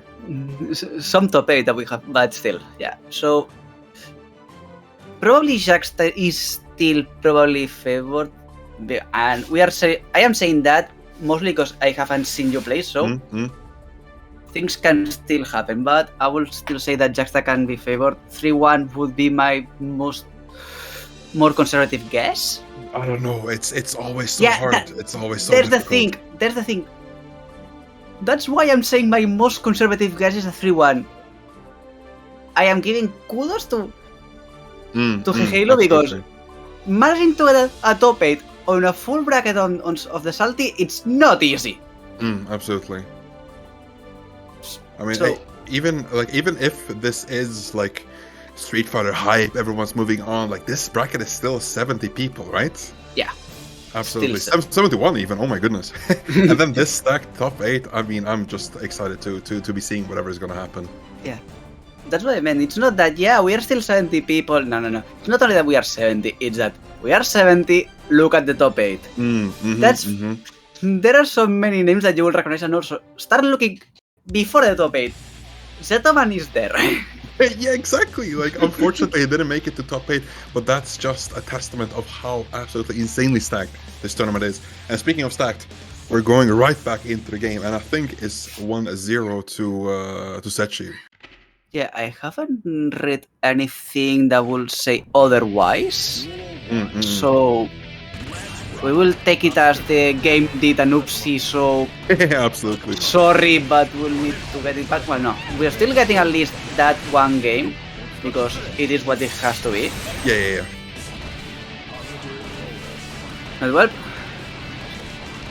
The Guilty Gear neutral, there it is. do you want to play footsies? There are Exactly. your footsies. Ooh, alright, Skarfelt the 50s. Oh my goodness. Oh, the punished. Unfortunate. Yeah. Okay. The no mix-up mixed. Setchi's got it down. I am going to shoot you 5 times in a row. You're going to be so scared that you will not know what you have to do now. We are... Of course. should be back on game, no? Still trading or just or it is just a check? Yeah, seems like it's a check. Oh yeah, it is. You're right. I completely missed the stream chat. Hopefully it's going great. It's going good for these because like as we are spectating through Discord through Ice, we don't really know how the actual connection is between these two players. So hopefully it's going to be good. Yes. Well, we can only wait and see if there's any information on any of the channels.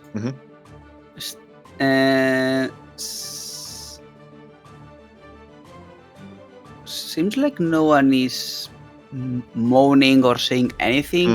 And I know that moaning can sound like harsh, but let's face it. I mean, the Strife servers and lobbies just happen sometimes, so it's 100% understandable. Yeah, I know. And they technically, quote unquote, fixed network related issues on the last patch. It was a while ago too. It wasn't that long ago. Oh, it wasn't. Oh, maybe. No. Yeah, okay, maybe not. That's the thing. The problem is that it wasn't that long ago, but we're still having the very same issues that we've been plagued from the start. Good old Arxis. Hey, it is what it is, unfortunately. But we can still be happy that Salty is running fairly smoothly. I tuned into the stream early and it was going pretty well. So I'm happy that we can just go back in like this even after a hopefully successful connection, and then just go back right into the gameplay and let us commence. Yes, because this one is going to be that for real. Connection seems like it's going to be a minimum good, at least decent, so playable. So back into the action we are going, and it is going to take into fact because Setchi says, yeah, contract on your very start thing, and now you are onto the corner, and I have Eddie out. Have fun. Man, it is so unfortunate when you see that frog touch you, like, oh no, unfortunately, try to go for the command dash with me. I don't remember, unfortunately, what it's called. Try to go to command dash out of the corner, but then he gets caught, unfortunately, by the sword super, and then, of course, just finishing off easily with those 5Ps. Yeah, but you can always roll aces, but still. Setchi is putting on a clinic on how to deal with Millia. Look at the pressure blocking that boost. Good job there, and now, yeah. Oh, absolutely. Millia looking a bit sus, not gonna lie. I don't know. Do you think kinda sus? Kinda sus. Yeah. Oh! That's nasty. That is straight up nasty. Big contact in the air. Pop RC just in case. Let me see it clearly. Yeah, you are dead. Oh my god. Setchi, it felt like Setchi was so in control of that match right there. Like, even though Skarfelt tried to do, I guess, some new take, try to go for the command dash with Millia, try to flash through whatever Setchi's gonna throw out, but they got hit with the frog in the beginning, and ever since that little hit and that big combo, it's been unfortunately going downhill for Skarfelt. But this game, maybe they can take it back. There's still a chance. Oh yeah, absolutely. It's not over till it's over, right? No, exactly. I mean, you can look at all the sports. It's not over until the final whistle is blown. Therefore, we still have guaranteed one more game. And now, Skarfelt managing to start the game, stifling Setchi's round start. Eddie's only back now, but yeah, you are still not wanting to be there. Burst. Okay. Good burst trying to remove Eddie, but then Setchi just managed to grab Skarfelt out of the air, what's it called, recovery frames, and they goes into the full combo after the small type of mix. Then of course some boy to break the wall. Now you're gonna be guessing from the hard knockdown after the wall super. Now, oh no, just doesn't go for any sort of mix, just go for the plus frames with the frog, and that's gonna be enough to finish off game number one, or sorry, round number one of this match number 3. Yeah, plus frames are a powerful thing. And well, Skarfelt starting to put up shop. Setchi stuck onto that corner, opened up, there's one disc, fast fall makes it, side switch, I don't like that, but still having some pressure, but having to retreat. Oh, beautiful DK Badmon, beautifully done there, but burst. Ooh, nice bit of 2P to remove Eddie from gameplay. Now Zato doesn't have really many tools except that 5H into the invite hell. Ooh, nice bit of overhead from that jump P. Now going back, break the law. Oh, hits, doesn't manage to get the full conversion, but now full counter hit, doesn't manage to get the combo again, but keeps Skarfelt in the corner without any sort of wall break. Now you have burst from Millia. We're gonna see, oh, what an air grab. Yeah. Into the instant overhead. Skarfelt, let's go. Yeah, at that point, if you can manage to get that purple RC, it's easy to air grab. It's not like the way that Setchi managed to round start air grab onto that corner, but Skarfelt says, you may be put into a corner, but you are in my corner now. Look at the combo. Look at the damage. Like for Millia, that is a fair bit amount of damage. Yeah. Oh, once again, TK Badmon, Setchi has burst, and there goes that burst. Drills, frog, Samboy trying to extend Eddie's range. We're going almost full coast to coast. Skarfelt, yeah. God damn. Skarfelt bringing it back so fast in that round. After that one, as you said, like the corner is mine. Skarfelt not giving up any sort of value that they have brought up with that back throw. And that was absolutely insane going from that caught momentum in that one round. Oh my goodness. Skarfelt bringing it back really clean. But it's 2-1. Anything can still happen. The ball is round, as we always say in football. And now we're going to go to match number 4. Match number 4 indeed. And Skarfelt seems like he's starting to pick up some steam. Oh yeah, I think so too. Probably got beaten up. Not the best way to to be in that last 2 games after that break, but then third game straight, say, yeah, I am not going down without fighting, and fighting it is. Oh yeah. I mean, especially Millia, it feels like the Millia neutral is pretty good, but then as I say it, opposed, never mind, just back throw, just right back at you. Now you're in my corner, Skarfelt. Oh my god, is this a new strategy? Hello? In Skarfelt, probably. Because if you can put a Zato straight into a corner, Zato's defensive options are not great. Millia's aren't either, but still. Oh yeah, absolutely. I mean, with Millia's mix, especially in the corner, after get that grab, it's really, really oppressive. Now we're gonna see that, ooh, heavy disc going up. Was that? No, that was a cross-up. No way. It's the forbidden mix. Oh! 6P getting the cross-up, somebody is going to get out. Setchi continuing putting that pressure, drops it in the middle of that, realizing that there was not enough Eddie, but still, that pressure was more than enough. Round point for Setchi. Oh, even set point for Setchi.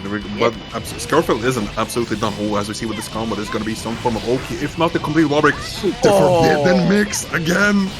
Yeah, that fast fall, such a big option for Millia. Managing to juke everybody, especially us. Yeah, I mean, as Skarfelt, I'm never ready for anything. I'm so happy I don't have to play in these conditions. Like, oh my god, Zato and Millia? No, definitely not. But speaking of Zato, my god, that damage did absolutely a number on Millia. No, didn't get converted, unfortunately, but now Skarfelt is in the corner. Has burst. Yeah. Herker connecting from that far off, and now let's see the Oki back up. Now it's Setchi time for the once again. Oh, instant Batman connects. Setchi still has burst. He's going to not pop it. Oh, lapsus. This is so close. It is too close for comfort, Maston. Too close for comfort. Now both players trading in the middle. Skarfelt getting the neutral. Setchi bursting out. Heavy connects, which means that Setchi has a free way to get inside. Oh my god, gets out of the corner after the coast-to-coast combo and the block string. But now Skarfelt is the offense, and again the forbidden mix. No, not like this. And you still have meter to do something. I'm going to go into the other corner, maybe. Oh, nice bit of a try to mix. Go for the grab and manages to take out for Setchi, but no. After the counter hit, fast dash goes into the full confirm from the S disc, and now it's Lupsus. It's 2-2. You were right.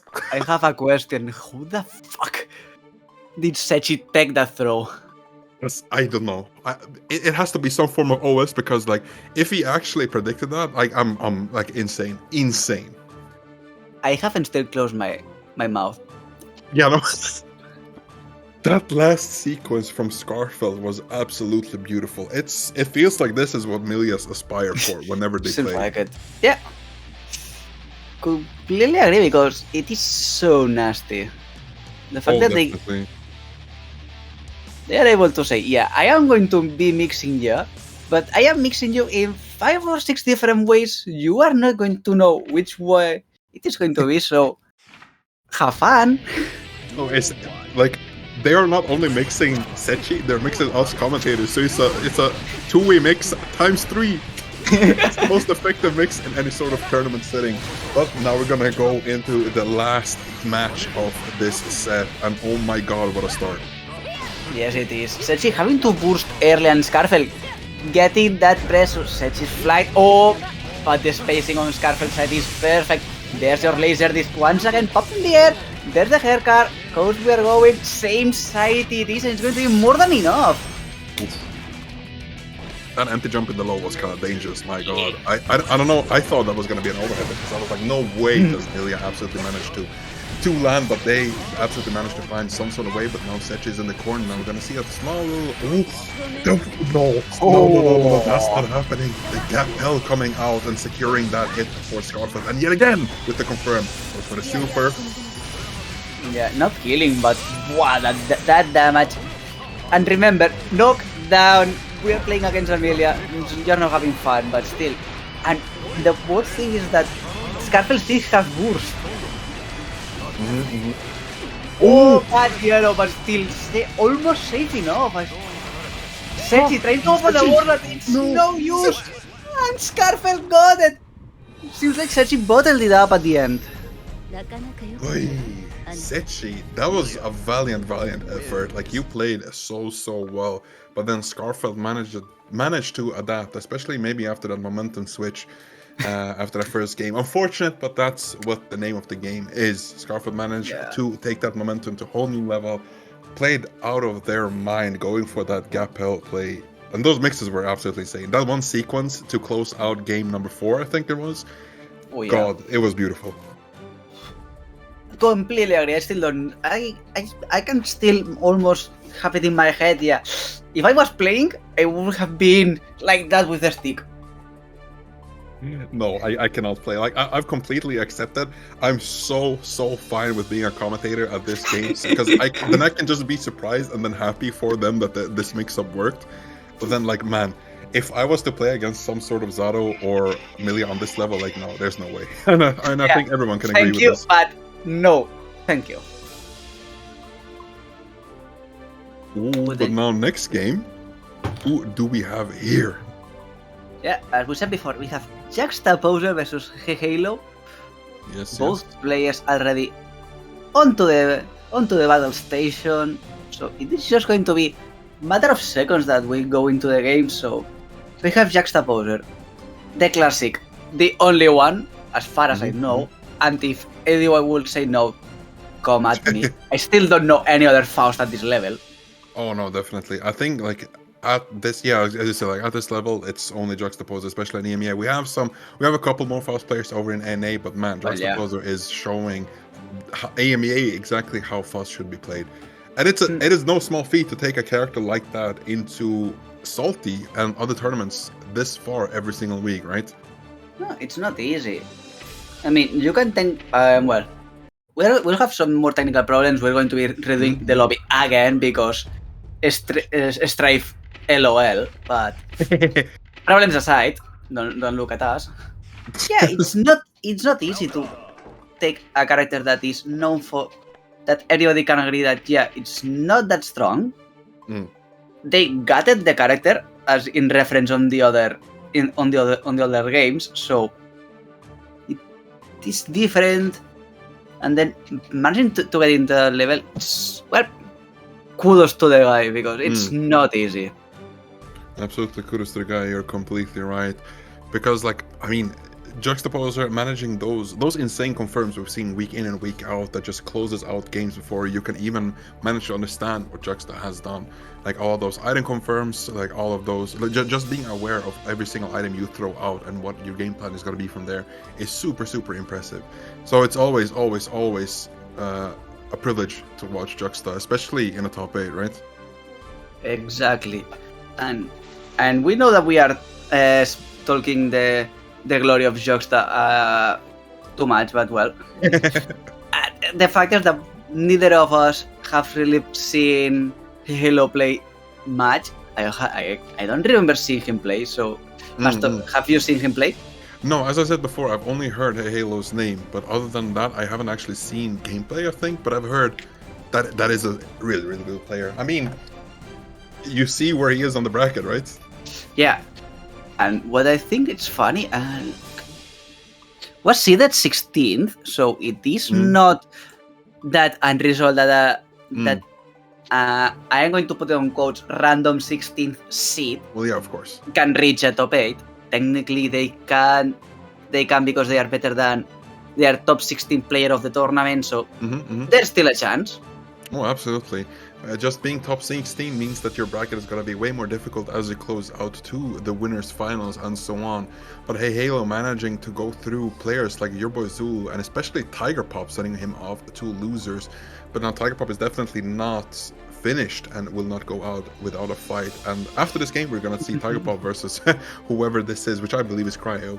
So hopefully we're going to see an amazing game. But before that, it's going to be heyheylo versus Juxta. Oh my god, I'm so excited for this. A third Zato in top... Or no, Zato-VaN actually didn't manage to get top 8. But no, I mean, a third Zato in this type of, like, close to the top 8 at least. So, you know. Yeah, we had some really good Zato's representation, but also, while we are still waiting because Strife lobbies LOL are still happening, remember that we still have the Matcherino. We only have 9 codes remaining to be claimed, so take that how you see. So go ahead, grab them, have some fun. And if you're going to excuse me for a second, I have to do one thing with my family. So I am going absolutely. to. Yeah, things happen. So I'm going to be back in a. Yeah, no worries, no worries. I'll just try to keep the stream entertained as much as possible. So what's happening right now is that we are trying to restart the lobby. We've done that one time. Apparently, I don't know why, but people, they have better connections in parks than lobbies currently. Okay, maybe they just have shit connection to each other no matter what, question mark. So that's not best. Yeah, to be fair, it is from Denmark to where is it? Israel, right? Israel, so it's not the best routing, right? Nah, it's a bit far. Especially, I don't know why, around Copenhagen area to Israel, especially bad. Like, for me, I actually tend to have very good routing to Israel. Oh, okay. It's not like distance-wise that I'm that far, but it's just a different region. Okay. I am back. That was fast. Yeah, it's not that I had a true problem. It's that if you can look at what hour it is, it's 9:40. Yeah. It's time to get to eat. Well, at least in my house. We are truly late eaters, so and I still live with my family, so you can add 2 + 2 = 4. So it's not a problem. They rarely have issues, they say, with connection, so it's kind of weird. Oh, So it's just like a today thing that we'll try and fix it. Don't worry, chat. I think we'll do the other match first, and then they'll try and fix it in the meantime. Okay. So? Sounds perfect. So now, this is the game that we've been talking about a little bit. It's been whispering from our mouths. It's been Tigerpop versus Cryo, and I'm very excited.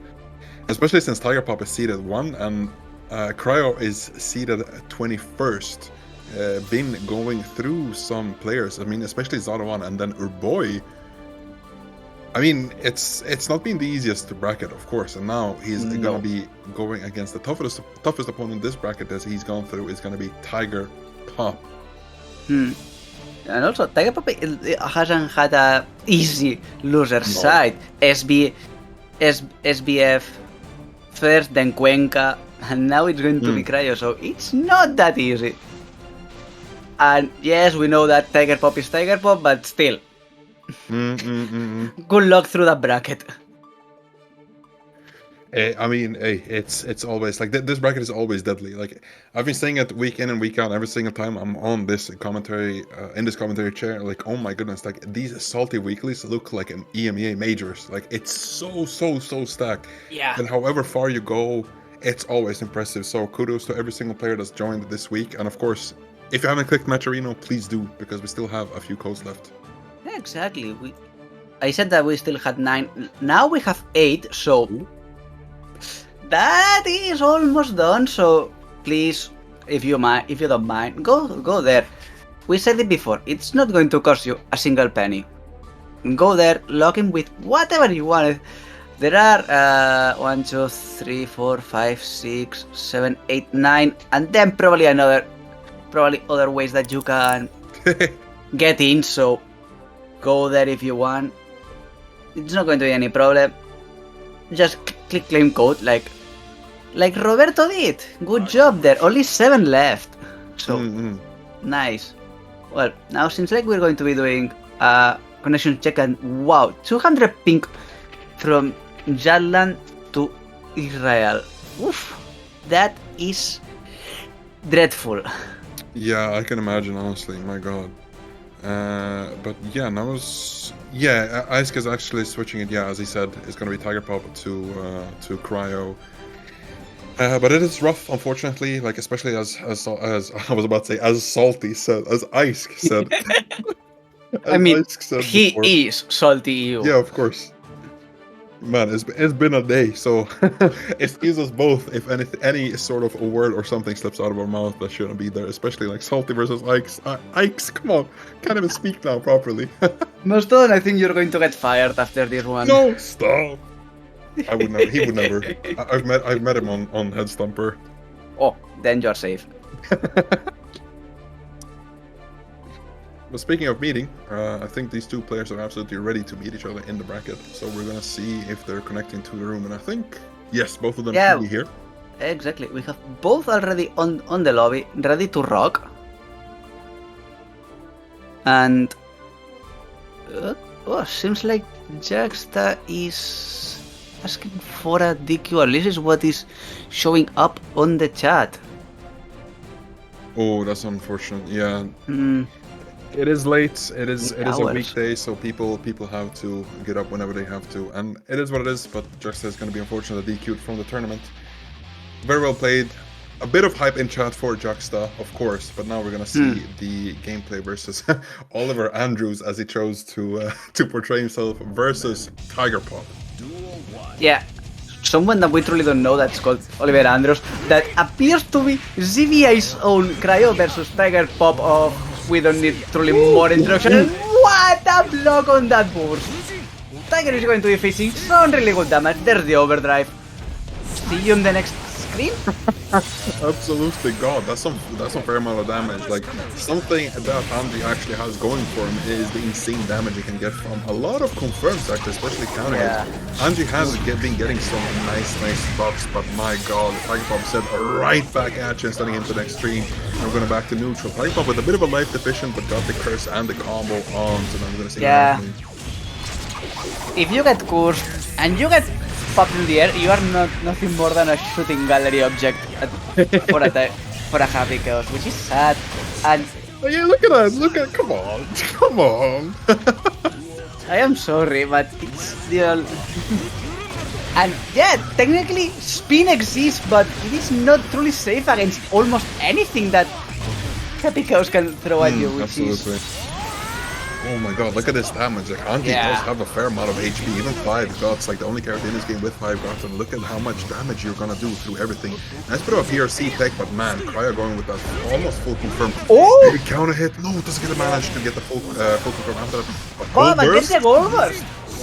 That's a start. There is a pressure onto the corner, giving a moment. Spinning through a bullet, trying to get something there, but no, gets air grabbed, and now Tiger is going to say, thank you for coming in. No, wait. What? Okay, Coco next. There's the butterfly. Feel that pressure coming. Another Fukio. Oh, okay. Tiger is out and... What happened there? Man. Oh, Cryo was, speaking of Cryo, I mean, he was so ice cold in that corner, especially when Tiger Pop was fishing for that little bit of a reset. I guess Tiger Pop didn't want to reset the neutral because maybe Andrea does have some favorable interactions against Happy Chaos, but that little bit of ice cold, just patience from Cryo was immaculate, managing to get out of the corner and almost taking him back. But then Tiger said, no, watch this. No. Yeah, Tiger said, yeah, hold my drink of choice. I can't remember what Chaos wanted to drink because that was almost dreadful. But still, I got that. And now, Tiger is 1 game up. Yeah. Nasty fuzzy overheads. Yeah, it was. Classical Chaos. Nice burst. Oh! No, I think he tried to bait the parry, but it was just a millisecond too early. That's better. We are seeing neutral. Now we're gonna go for the curse. Yeah, it was too late on. Yeah, probably on one of theirs. Or the animation is that. Yeah, exactly. Lead, right? Yeah, there's the point. Did the mistake, but got it by the last kick on this table now. Tigers, but still putting on a clinic, left, right. Where is it going? It is going to be this side. Oh, could not finish that one at the end. Yeah, we're going low. Yeah, took it to the finishing off, and it was in the perfect timing because Tiger Pop was out of bullets, so it was going to be a bit of a rough time to go out of the corner, but nice counter hit. There's going to be some damage, especially since Tiger Pop doesn't have that burst. Ooh, big damage, opts to stay for the corner, goes for the plus frames with those air fans. Again, plus frames goes for the grab. Again, okay. Let's see you going, Cryo. Yeah, but... Oh, trying to once again for the parry, but this time Tiger not fishing for it. Double jumping, trying to evade an air grab. There's a parry again, and this time It is. Oh, it's not killing. Not enough damage. Trying to go for full rest down, but Tiger gets the grab. Trying to go for the setup. Roll connects, blocks the burst. There's another grab. Let's go backdash on that safe jump. Tiger Pop unfortunately not making a follow-up after that, and then that made Cryo take the round. Now we're gonna, it's very, very close between these, even if it's a lot of back and forth with those combo damages. Those last interactions are absolutely what counts in a match like this. Nice bit of a pop-up from the gun, but no, gets the OTG combo instead. Watch the corner now. Oh, what a pussy for Tiger. Once again reloading. You are once again stumped to the wall, and well, now we are going to end it because I got bored of it. Yeah. Classic chaos behavior, and also with that perfect. Oof. Those big 7 letters on screen, never fun to see them, no matter who you are. But then again, as you said, like if you get those wall slumps, you have to only guess for game, like especially when you're that low on HP as Cryo. Yeah. But I still believe there's a possibility.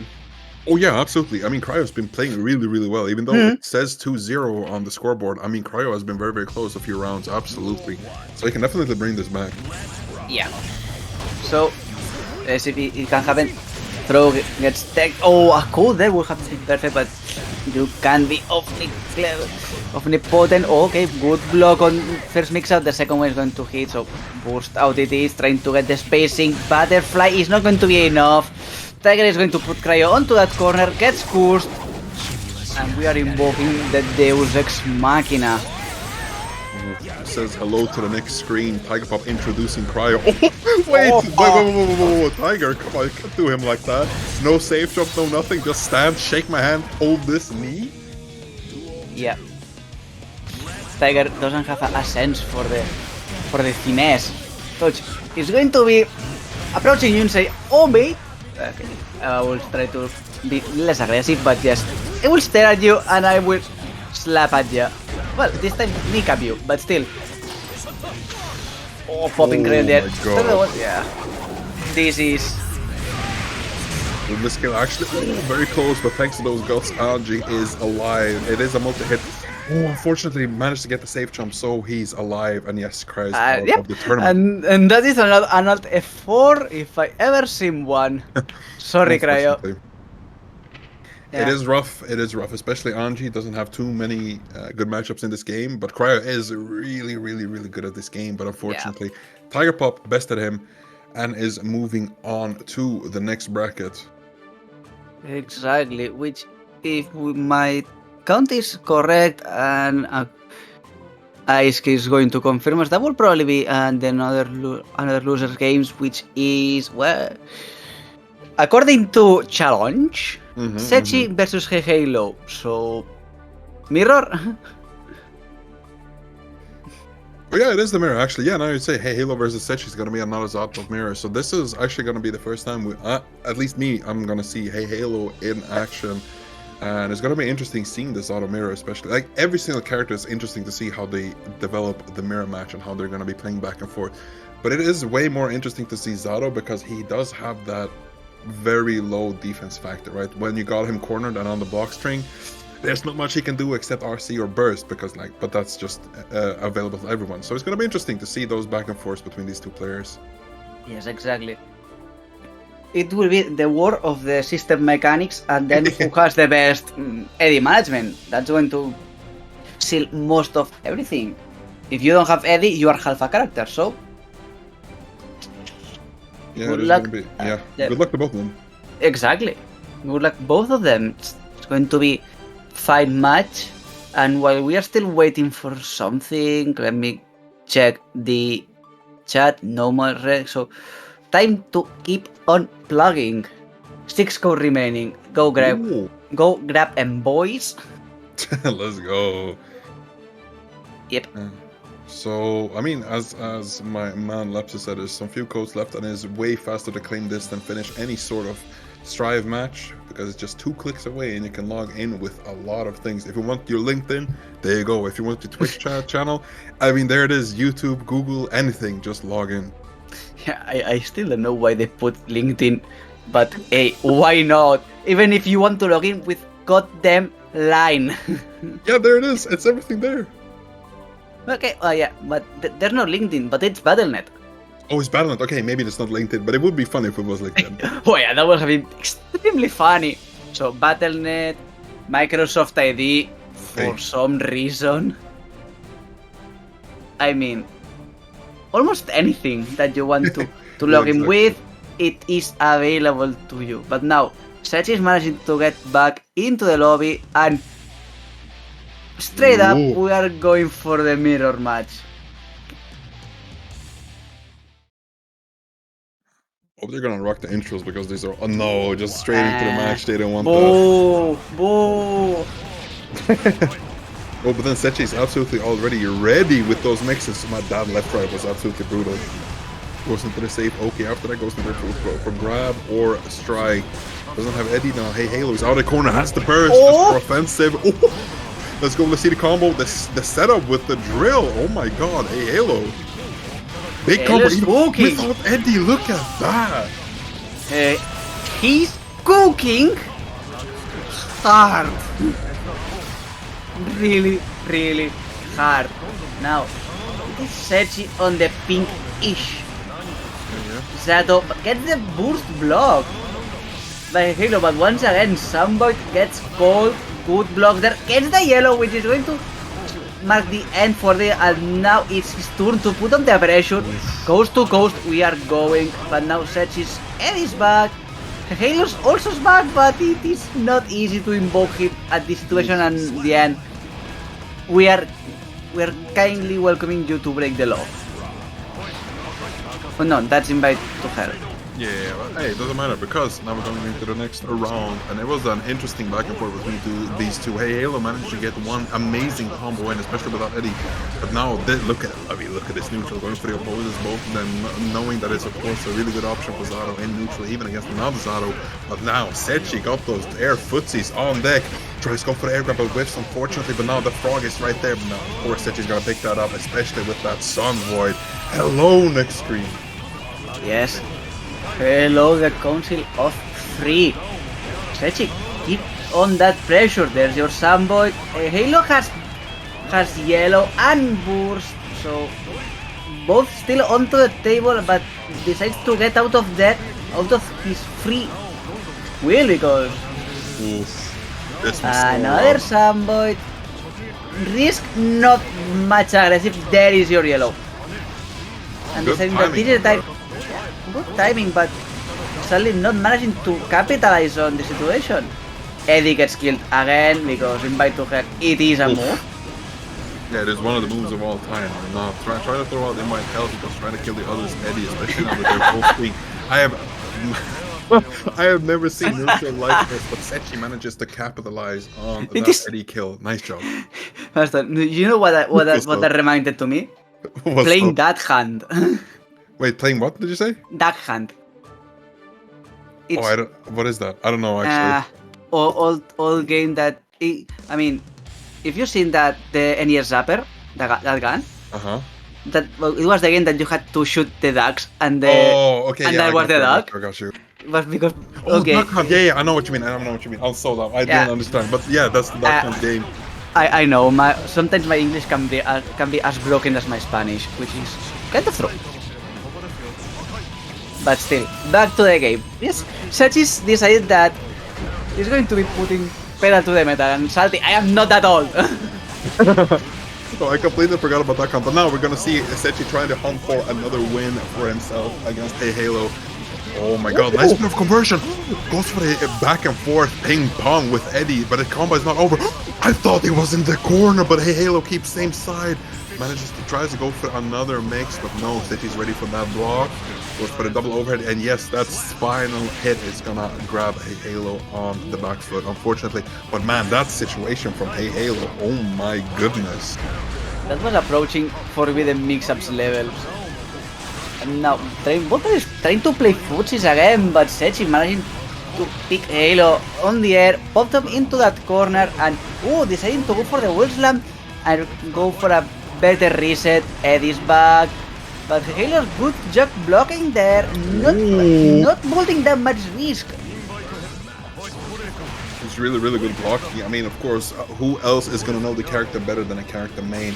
And man, heyheylo looks like he knows Zato very, very well with those blocks, man. Those were some overheads, underheads, across heads, I don't know. And now Setchi is being sent across the screen into the next stage. And now, goes for the raw Amogus? Just to get Eddie back, maybe? I don't know. Oh, And another one! Of course. Yeah, but heyheylo had enough time to go back into defensive function. Oh, trying to go for the gold boost. That was aggressive. Setchi trying to gold boost of its own, but gets mixed up by some black magic. Oof. I mean, I'm not you've gonna lie. Like, listen, Setchi has some mix-up, but I have never seen mix-ups like heyheylo. Going for those left-rights fake blocks, like, oh my god. Especially since he's keeping himself safe in the air while Eddie's doing the work, and he's so good with that 6-pick gonna catch heyheylo and blend straight back into the corner. Goes for the overhead, and yes, that's gonna be a wall, and into the... No, he better Why? go for the disrespect. Yeah, that is your disrespect, Samboy. And the heyheylo should be running out of tension just about almost Soon? now. Yeah, soon. Yeah. Yeah. And there it is. Man. Death was- by oof. million drills. That was personal. Yeah. Like, Setchi said, nah, you ain't playing my main. I am playing my main. And that was just to send a message. My goodness. I am the captain now. That's it. That's it. Oof, Setchi showing absolutely how it's gonna be played out. And man, if that was worse than a teabag. I'm sorry. That was way worse than a teabag. Agree. He was clapping at his funeral. True. Actually true. Well, but now, third game, heyheylo with a real chance to at least snatch one game away out of Setchi because he's been showing us some really good games, but now Setchi is saying, yeah, nope. What I did to you back there, it is my true feelings about this. I want this out now. Another perfect, just in case. Seems like Setchi is saying, yeah, I don't want this to go any longer. So let's see if heyheylo can force it to go any longer. Oh, it's gonna be interesting to see what heyheylo can do, but nah, Setchi managing to sniff out that fake overhead, unfortunately, for heyheylo, and to get the back throw into the corner. Oh, goes for the gold burst, of course, just for that extra disrespect. Goes for the wall, and then Sunboy, right back into the next string, gonna go for the hard knockdown. It doesn't look too bright for heyheylo, yes. Oh, I was about to say, that should be it, but no. Now he's clapping again at the screen. Once again. Almost, but the frog is going to get it because if that was once again the clap, clap, clap, clap, clap, clap, clap, clap, that would have been such a BM. But hey, it was already a BM because he wanted to go for it again. Like, no, it's too much for me. Like, these Zato players are something different completely. I mean, they have to have the mental prowess of managing two characters at the same time, which is not easy. And then when you got it down to that, detail of knowing exactly when to BM your opponent, I mean, I don't know if I should applaud or be like, I don't know, surprised at whatever Setchi's doing. Both? Yeah, I guess I'm going for both. I'm surprised and like impressed. Yes, but now we have a game. It's already starting. PataChu versus Tiger Pop. It's a classic. Oh yeah. We've seen it a million times before. Oh yeah, definitely. I mean, these people offline, online, sideline, offside, they're everywhere. Yeah. They are everywhere. They are everything everywhere. I can't remember the full name of the movie, but still. We are ready to rock. Tiger Pop getting that first pass, and he's going to be putting PataChu onto that corner, but beautifully done, DP. Well, going to be back onto the corner. Oh my god. Yeah, he was. Oh my god, he was so ready. Did you see, like, he just paused and waited for that burst, but unfortunately doesn't manage to get the full conversion after that gunshot. But yeah, now full screen. But Chaos does what Chaos does best: shoot you and do nothing else. Ooh, but now Tiger Pop moving. The gunless mix-up. Okay. Damn. Tiger Pop wanting to finish this up as fast as possible, wanting to get its crown back. And now PataChu managing to put Tiger Pop onto that corner. Getting a couple of big drivers on, but yeah. Long recovery, enough time for Tiger Pop to do its shenanigans, so Deus Ex Machina it is. Absolutely. And that took off some insane health from PataChu, who managed to get the concentration full screen, or not, well, in the screen after, because he got the hard knockdown. But now PataChu is back on the 2K2D pressure. Goes for the overhead that is absolutely insane for Sin, managing to get the full combo off of that even. My god, look at that. And the Tyrant rave into the, not the clean hit, but man, that's some damage. Still more than good enough. Yellow out of Tiger. He's going to keep on rocking. Gets the grab. Fast RC. I would say that just let it rock at that point. But beautifully done by PataChu. Tiger RCing again, but getting going low, and now, yeah, welcome to the Happy Cows Express. Double RC just in case, and got punched. That hurt. That hurt. I mean, if you're gonna disrespect your opponent and finish off with a double tap dust, I mean, this is the way, right? Especially when you're Happy Chaos, you got that insane mental stack with you with the gun. But PataChu was doing amazing for himself. You're getting some sick confirms. I mean, we've seen him take Sin to insane levels, more like insane levels. Am I right? Yes. Thank you. I mean, I already said that. Haha. No, I didn't hear you. Now we're going into the next match between these two. 1-0 to Tiger Pop, but going off into a bit of a more neutral, but then gets the hard knockdown off the 2D, goes into the corner pressure, ooh, goes for the grab, and now go 50-50. Oh, good block on Tiger Zen, and now getting the offense started, having enough time to breathe, say, yeah, it is going to be this way, putting him to the corner, there's the Deus Ex Machina, reload, because why not? Would have been interesting if they gutted that part of the super. Oh my god, that air grab into the corner situation was insane, and then gets the full couple. Oh! No! Unfortunate burst for Tiger Pop. PataChu managing to take advantage of that miss and get going to the super, and that should be it. Absolutely, that's some damage. Yeah, right the lining, that low life, and the corner, more than enough. Oh, absolutely, man. Especially with Sin's damage, like if Sin got anything, it's that confirms off, or it's that damage off of every single confirm he can do. But speaking of confirms, oh, never mind, just right back at you into the mid-screen. Yeah, because that is your confirm, and now Pop gets the slap, Pop, PataChu on the air, it's going to be a full corner carry, gets cursed, and now welcome to the gun show. It is going to be Chaos way or no way. And absolutely, it's Tiger Pop wanting to make it Chaos's way in every single possible. Managed to get the out with that fuzzy jump, but no, doesn't get the low.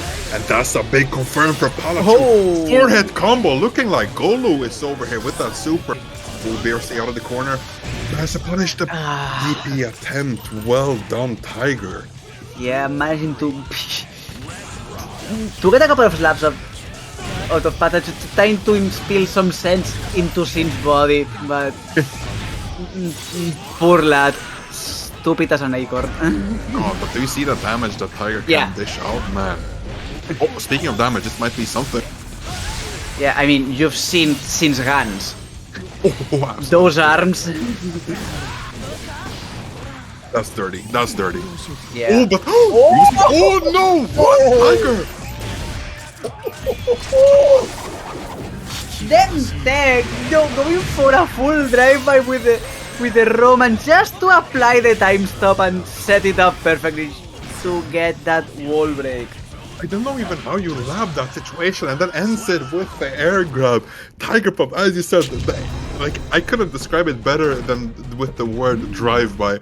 First BRC, then PRC the BRC into the gunshot and gets the full confirm and manages to get the meter enough for a wall break super, and then finishes it off ice cold with that air grab. Yeah, I agree with you. I still don't know how people can wrap its brain to, if I do this, I am going to do blue RC that because I want to go fast, but I am going to tap RC once again to apply the... How are you thinking like that? Man, you have to have some game knowledge for that situation. Yeah, minimum. Oh god. But yeah, Tiger Pop is up 2-0 against PataChu, but now PataChu is definitely on something because he can definitely take this back. If anyone is him, it's PataChu. So now we're gonna see a bit of a pressure from PataChu, goes for the grab into the corner, the OP situation. Oh, up in the air, but yeah. Oh, trying to buy some time with the escape go, and buying time with Deep. Popping PataChu in the air, putting him through the wall and saying, yeah, I am just going to go for Deus Ex Machina. I didn't have enough bullets. I want 5 more. Man, that damage, I'm always surprised. Oh, nice bit of PRC tech on that. Goes for the, gets the confirm into the OP, but now you're back into the corner. Tiger, watch out. Yeah, this is not the place that you want to be. Blue are trying to get there.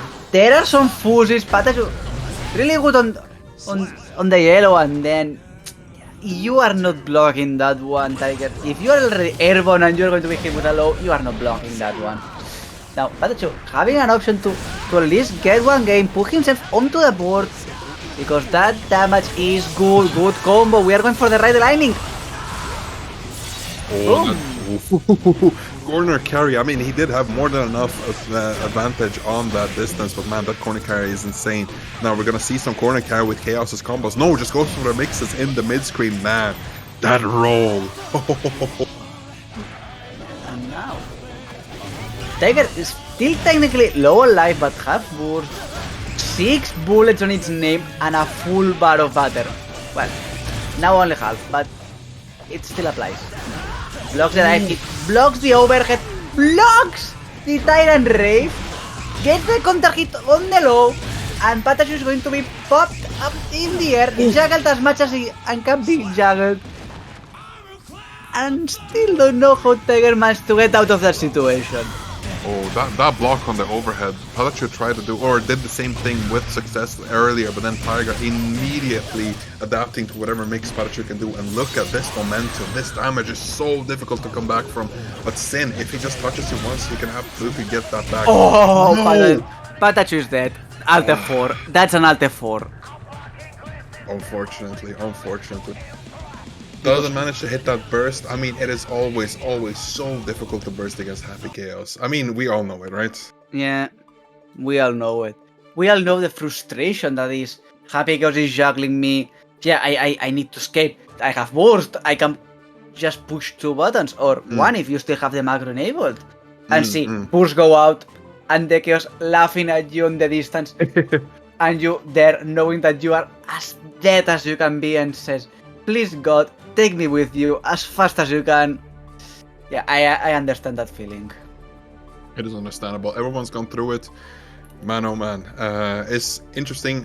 Every time someone meets Happy Chaos in bracket or on online, it's always interesting, because it is a strong character, and what are you gonna do? If someone takes the time to learn Happy Chaos and all his intricacies, I mean, you're definitely rewarded, as we saw, because Tiger Pop is an absolutely insane and amazing player. And I'm very, very happy that he can just continue to. I mean, look at this, like this gameplay. It feels like it's a tiny bit of disrespect in there, in that gameplay. It's always been, right? We've seen his soul on Twitter. It's always funny. Exactly, but now, we're going for the next game. It's going to be Ashz versus Skarfelt, and that's... Winners Finals. Yes. So we are going to be doing winners finals now. Let both players take a breather before doing loser semis, then finals, just because it flows better. The Feng Shui is improved. I mean, yes. I couldn't have said it better myself. So I'm going to, at that moment, I want to... Don't die on me, my pen. No. Not the pen. What is going on? Lobsters, talk to me. Talk to me. No, yeah, it's still alive. Still alive. It's a shame. I lost my regular. I don't know what's going on, so I had to go grab my reserve one, but we are ready to go to a game. It's going to be Skarfelt Ashz, Millia versus Happy Chaos. So, well, It is always an interesting game. I mean, Skarfelt, I don't know how much they know the matchup against Happy Chaos is about, we're about to see. But now Ashz is playing this game very, very much differently from Tiger Pop, so it's going to be interesting to see this, because we've always seen this matchup in different players, but man, these players have so much different playstyles than what is usually orthodox, right? Truly said, Chaos, even though we mostly see through Tiger and other players like that, but technically but it's not the only way to be played with heavy mix-up and shenanigans. Can be done other ways, yes. Is the first one the more technical one the best one? Also yes, but still, you can play him. You can still technically play him as a pure zoner. Not recommended, but if you want to give it a try, go for it. As of now, we're seeing Skarfelt is going to put Ashz through the wall and still get its first round. Good job there. That was very, very good. Absolutely, that was a nice comeback. But then, as you said, like it feels like Ashz is taking a very, very bare bones gameplay with Happy Chaos, but still making it very, very work really, really well. As we see here in the corner, is going to be some wall stop mixes. Now we're going to see what Ashz is going to do. Oh, unfortunately, gets grabbed back in the corner, and we've seen it time and time again. Skarfelt with the back throw incident. Back dash the far slash. Now we're going to see what Ashz is going to do. Oh no, sorry, Skarfelt, but then Ashz manages to get it back with another hit, and now we're back to neutral actually. Yeah, both players truly respecting the distances. Street Fighter has had a great influence through them, seems like. It really has. Look at that. Yeah, I am sorry, but the jokes are too easy to do. Oh yeah, of course, always. Oh, good backdash there for Skarfelt, yeah. Evading that throw, getting the hard counter hit. Ashz needed to burst that, and now Skarfelt gets the grab, puts Ashz through the air, and them are in a good position. Not again. I mean, Skarfelt with those forbidden mixes. I mean, we aren't supposed to see this. But Skarfelt, again and again, no one is ready for those left rights. It is difficult to react to, especially which side you're going to be on. And I mean, who better to do them than Skarfelt? Exactly. Because I am going to say it again. It's not only left-right, because we all know Millia has really good left-right. The problem is that when you add left-right and the probability of 2 overheads in a row and then BAM! Hit a low. So fun. Empty jumps into whatever, anything can happen. Like that's what the interesting part is about Millia.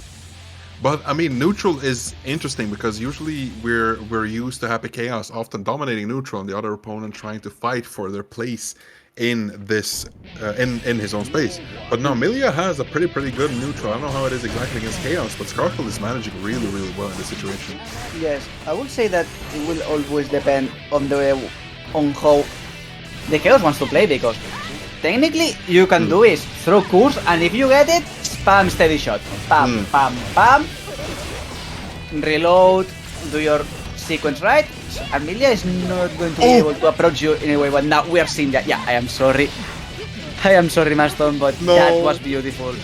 Not the forbidden tech again, the double cross up, the double fast fall, and Skarfelt is going to be taking this round off of that mix-up. Really well done. I mean, we can see that Skarfelt isn't afraid to burst against Happy Chaos, especially against a player like Ashz that doesn't want usually those mixes, but wants to stay full screen with that gun and just keep shooting at you. But man, that damage, when Ashz wants to get close and personal, he can definitely do it. Yes, we're seeing it now. Trying to keep the whole screener's distance, poking with with 2 slash, which has a good range and is properly disjointed, by the way. And good defense on Skarfelt, and there we go. Forbidden mix-up, number 334, beautiful. Pacing, good distance, putting Ashz through the wall now with that winger. And the equalized health right here, but Ashz is on the back foot.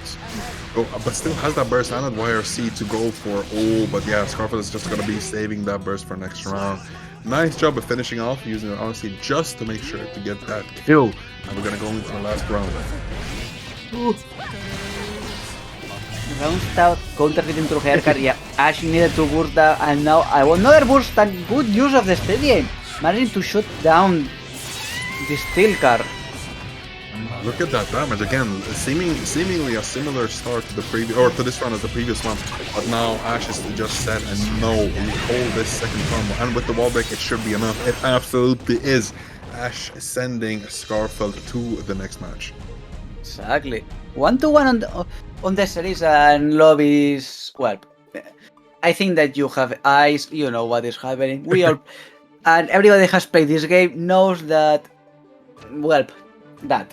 It happens. It happens. Fortunately, it was a straight up just after something that it just sent us back to the lobby. But hey, we can just jump back in. It doesn't look like the players are affected at all by this. So hopefully it's just going to be some good gameplay.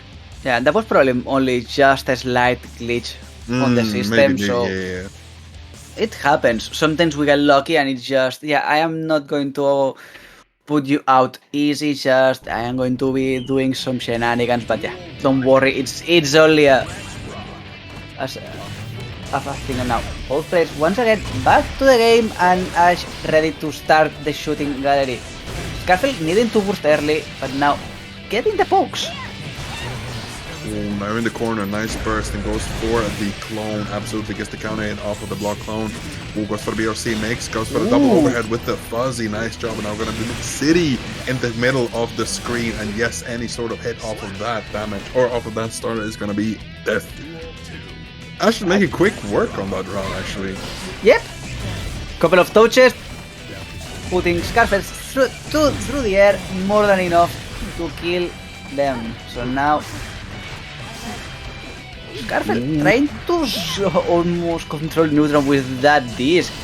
Still a good tool, but the cojones to just run up, grab out of Ashz. Oh my god, but now he got the OK after that situation. Oh, blocks the cross up after the heavy disc, but now right back into the corner. Where are you going? Goes for the heavy jump. Oh, wall break after the gap bell. Now, once again, gets the disc. Oh! That's so dirty. RCTK bad movement. Boom! That's a doozy. Oh, big 6p out of Ashz. Skarfelt needing to burst there. You are not safe in the situation. Gets counter hit. Gets grabbed. Super concentration. Yeah, exactly. Yeah, because Chaos didn't have that concentration, had some bullets left, but now Chaos is completely out of bullets, and it's going to be tough to get back in this situation if you're just not going to get back to neutral. It's going to be maybe worth. Oh no! Oh, had the RC on deck just to keep that safe, but now it's Chaos still, you don't have any bullets. Oh, now you got one. You got something to do. No bullets! No. Wasn't aware, unfortunately, but no, just grab back, and now we're going to go back to some mixes. Yes, we got some mixes. Ashz still has burst, which is useful, but not if you are eating that full bad moon. We're going full screen. Oh, not enough time. There was probably a mechanical error there, and Skarfelt is going to capitalize on it. 2-1. That truly seemed like mechanical error at the end on Ash's side. Sorry. Ooh. What do you think? Might be. But that match was definitely not a technical issue because Skarfelt was playing out of their mind. Like, my goodness. All those options in the neutral. It seems like Ashz is aware of what Skarfelt can do in neutral, especially with a very, very good character in neutral as Millia. You got that run speed, you got those jump options, you got that far slash, you got that. I mean, hey, it's not a safe option, but you do got that hair card too. Yeah.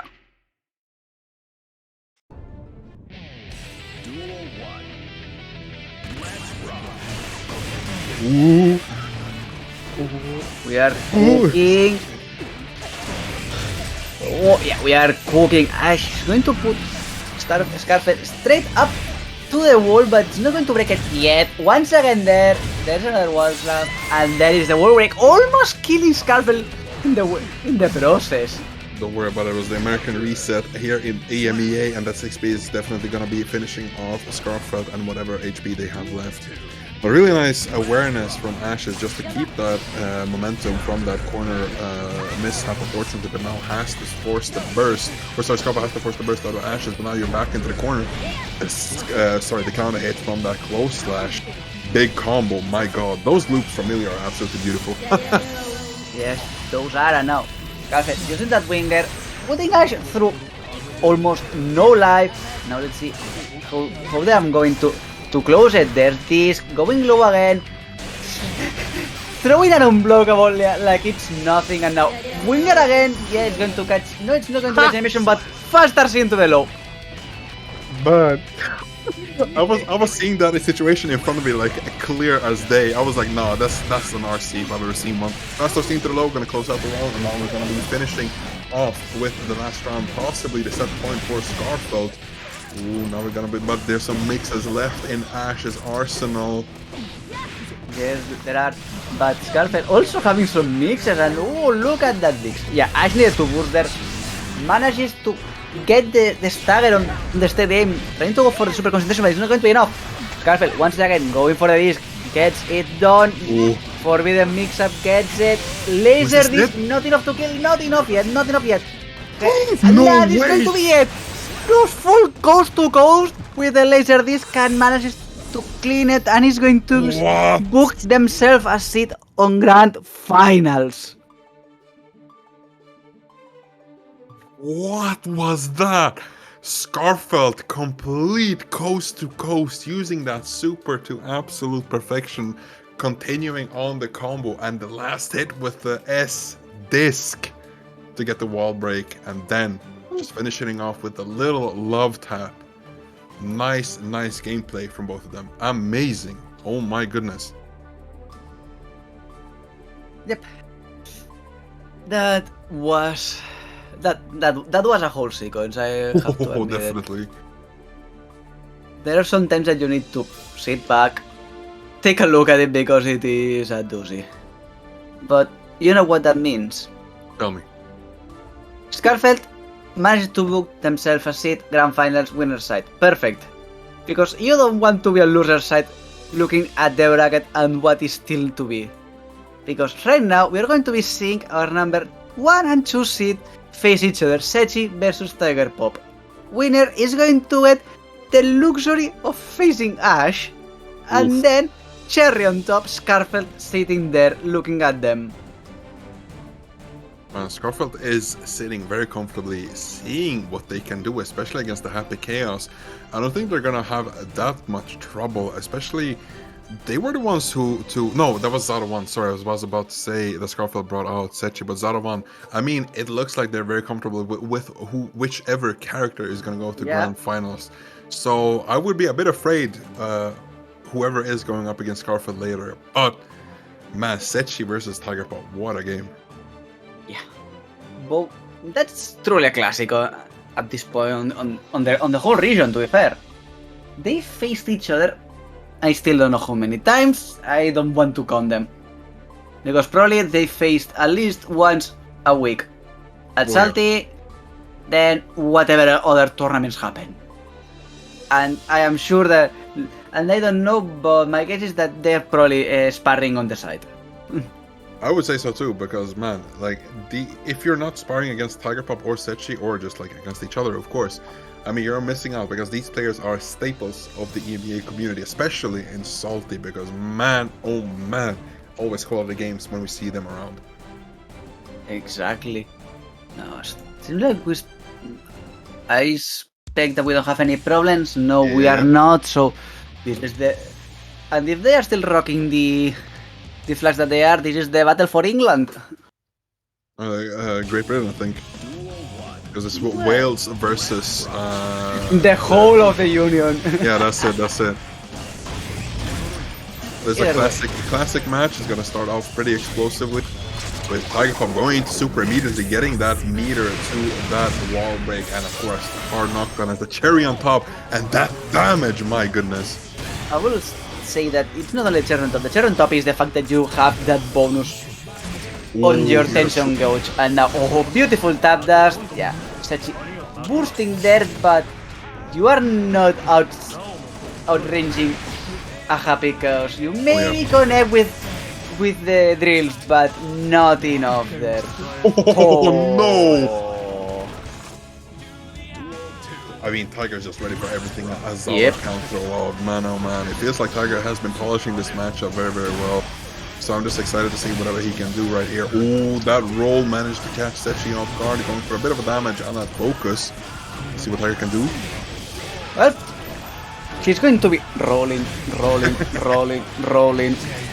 Sorry, not sorry. Okay, he's going to get the OTG, put him through the wall. Deus Ex Machina, complete reload, and Setchi's almost a pixel of health. And now, welcome to the shooting gallery. This feels like a reverse situation from whatever Setchi had brought heyheylo through, because this is like the correct situation at the end, because you're in chip range, Happy Chaos has the positive bonus and super, he can just stay full screen and checkmate you with those gunshots. It is a painful situation to be in, but unfortunately that's the name of the game. Sadly it is, it's not. But, well, if you decided to play this game, you know what you bought into, to be fair, at this point of the game. If you watch this, this is what you are buying into. Chaos has been in the game from season 1 for some reason. Hey, it is what it is, but it's always fun seeing these Happy Chaoses in EMEA, especially Tiger Pop walking through the bracket like this, even through losers bracket. Yeah, and now Setchi trying to put some good pressure, but Tiger once again managing to evade most of it, still being onto that wall. Look at those block strings, Tiger doing all of them, evading the command grab also. Ooh. Unfortunately gets clipped by a jumpy, and now Eddie's back right in time for that conversion. Man, that sliding conversion off of the frog is always painful. That's gonna be a fair amount of damage even through that guts, but now Tiger is on the offense, especially with that gun. I mean, come on, it's always painful letting Chaos back without a hard knockdown full screen, right? Yes, it is now. Good boost out of Tiger, a bit of a hero boss, but still, it's going to be enough to put Setchi straight to the corner. Now zoning with the 2S, but Eddie survived. Tiger still not dead for some reason. And the 6P going to pop Setchi and kill him for. God damn it! How are you still alive? No way! I thought he was dead a long time. Well, that was Pixel. Now gets the tap, that's Setchi boosting out, but gets curse. And Tiger is blocking for his life, trying to still get the curse applied now. Going to go for another curse. Oh, Tiger unfortunately doesn't have bullets, but has that YRC to try to get something going. Oh, gotta go for the PRC to reload. Oh, now you're full screen just blocking Happy Chaos again. Oh, Among Us. And the chance to get in after that block stun completely eroded after just the one steady shot. Tiger once again going for the mix. Fuzzy gets blocked, side switch gets blocked, same side block still. Setchi putting on the auto block. Man, it feels like he's been taking some tips on installing a block bottle from MK1 or whatever game he could take himself onto, because those blocks are beautiful. And now Tiger Pop has to fight for his life in the corner, especially after that reset at Eddie bar and that grab. Man, the mental stack against Zato in that corner is insane, and you gotta think about so many things at the same time. Setchi, of course, getting that grab in and finishing it off. Exactly, no. What? And now Tiger boosting really aggressive on the start of the round. Not wanting to deal with any of Setchi's shenanigans. And now keeping all the pressure, trying to go in, putting him on the corner, tapping him up. But completely stifling the idea of trying to send out Eddie with one button. Now steady aim again, popped. Oh, misses the full juggle, but still, look at that life lead. Really huge. But maybe not for long. Look at that. That's what I was going to. What? lively be them. Commentator's curse strikes again. Classic. If it's not happening, we are not true commentators. Yeah, of course. Oh. Oof. Boom. The little love tap with that, of course, tap dust. Setchi managing to finish off a game number 2, exactly. It's been very close between these two. As you said, Tiger Pop had the life lead for a while, but then, I mean, Setchi just came back with that one combo. Oh my goodness. Look at that stream matches chat.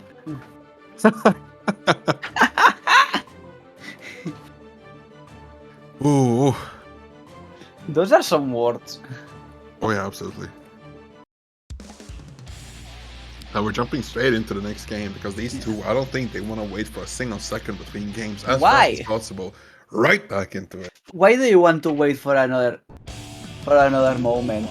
Just get in and go fast. Oh, round start, counter hit, putting Setchi on the air and needing to burst out immediately. And well, charge up, dash, course applied, and you are onto a corner. But this time blocking the tap dash, but it's not enough there. And not going for the perfect because didn't have enough concentration at that moment, but then getting it.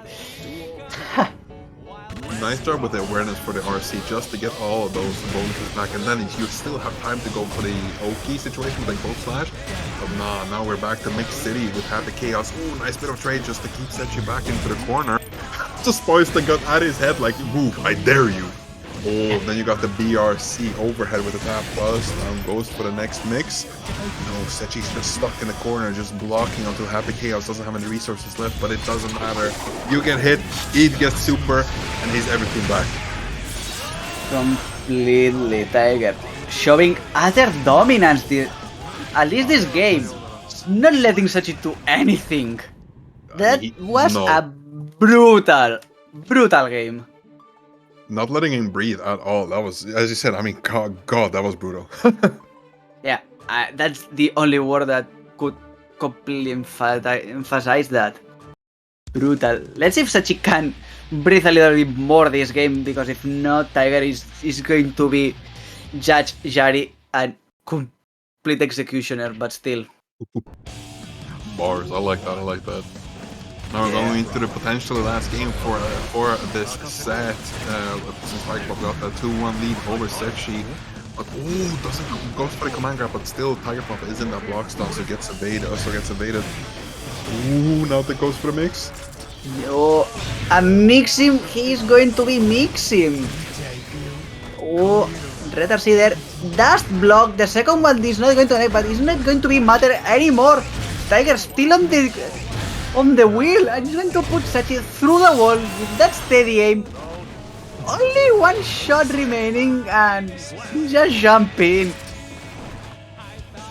I don't know what this is, what it is. There are certain characters that are just scarier without their resources, like Ram without her swords, and especially Happy Chaos without any of his bullets or concentration. You're just like, he's just so scary because he still has those insane buttons. But speaking of buttons, like look at that, the catching Chaos with that 5H counter hit. Now we're back into the corner blocking for his life. What a fuzzy jump, and he's almost up. And again with the fuzzy. Right back at you, Setchi. You're not going anywhere except in this corner. No, you are not going anywhere. And now look at those fuzzy jumps of Tiger's own. Oh, that pressure Setchi needing to burst out. Eddie gets cancelled with a gunshot. It's not going to be completely cancelled, but still. Oh my god. That was brutal. Oh my god. That sequence where Tigerpop was blocking, oh my god, it felt like he was just looking into the future at whatever Setchi was gonna do. Yeah. Chaos wins. I have little to say about this one. Yeah, that was an experience. I am going to only say that much. It was definitely an experience, and I can imagine it was way closer, especially, but Tigerpop managed to pick up a lot of momentum those two last games. You said it yourself, it was just brutal.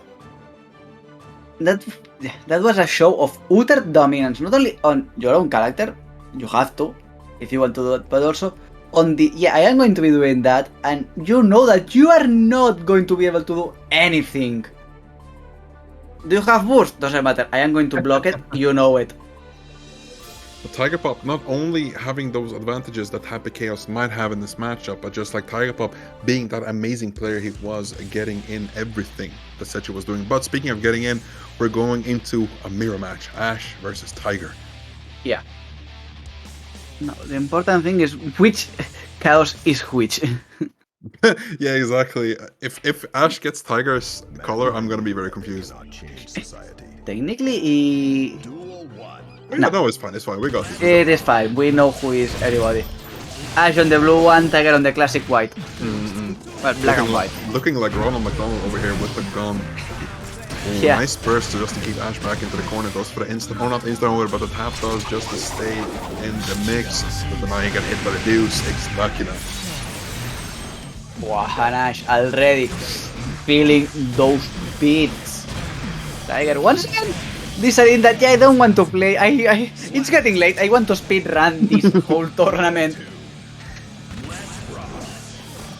Oh my god, yeah, Tiger isn't having any of it. Like, Tiger has been going through a lot of mirror matches, like going against Dasein, going against Rio, and now going against Ashz. There are a few Happy Chaoses in this region that are really, really good, and Tiger has been besting them all left and right. Now we're gonna see if Ashz has something to show for. Exactly, and well, Ashz is trying, but Tiger is saying, nah, you are not the best clone out of Chaos here. I am the original. Oh, but Ashz managed to get the block. Oh my god, that delay, that slight delay for Tiger Pop to go for the overhead. Really, really well put together. That sequence was insane. And then Tiger Pop closing it out very, very, very convincingly. But maybe Ashz has something left in his up his sleeve, so we're gonna see in the next game. Yeah, we'll need to see it because if not, that is starting to show up as another dominant position out of Tiger because it's, I'm starting to run out of adjectives to classify things. I know it sounds preposterous, but can happen. Yeah, absolutely. I mean, just trying to describe whatever is happening on screen right now, especially with the Happy Chaos Mirror, that is becoming more and more common along these weeks on Salty. Tiger Pop is just always the common constant between these. And my god, it is absolutely apparent why, because this man is masterful, not only at the character, but at the game. Finishing off the wall with the Deus Ex Machina. Yes, another one, Ashz. Technically alive, not very much. Almost like the Schrödinger's cat. Tiger going for a hero boost truly aggressive because knowing that he had Ash's number. Now, technically no boost. Ashz is going to get back it as fast as possible, but still. Okay, good sequence, putting Tiger Pop straight onto that corner, but let's see if he's going to capitalize on it. Tiger gets out and he's going to keep on going. Yeah, almost. Nice bit of piercing. Oh no, the cross-up 6P, my god. Oh, nice bit of a roll, get in, try to reset it with another roll, but now just goes for a bit of a small combo to get those bullets back, and of course it does pay off as Ashz managed to finish off Tiger Pop with a small combo. Yes, in these situations, just leave it to your BMBs.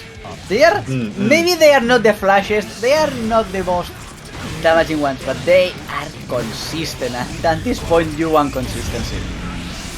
Oh, absolutely. Oh, Ashz. My god, Up the no! Yeah, and then perfect timing. Once again, get cursed. Oh, Deus Ex Machina out of Ashz, but you're going to get blocked.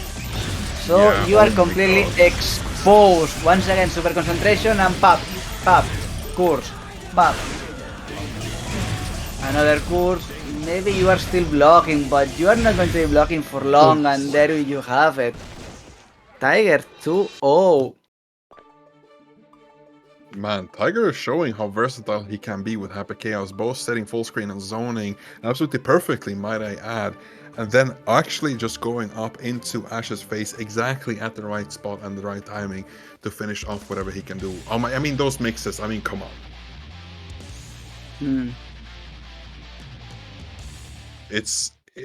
It is a bit beautiful. It's always a bit you know, because Happy Chaos is the best character in the game, like in the consensus. It's a bit rough, but man, Tiger, whatever he's doing with Chaos, I mean, keep doing that, my guy. Keep on it, and now, oh, beautiful counter hit there. Ashz needing to burst out early, but now trying to get him some damage, but Tiger says no, you are not going to be putting some damage. I am the one. I am the only. I am the Deus Ex Machina. Ooh, nice, I like that. Now going back to the hard knockdown in the mid-screen after the wall break. Ooh, like a bit of a stare down, Western style. Yeah. You are going to be asking if he feels lucky. Do you feel lucky, punk? Do ya? And he did. Look at that.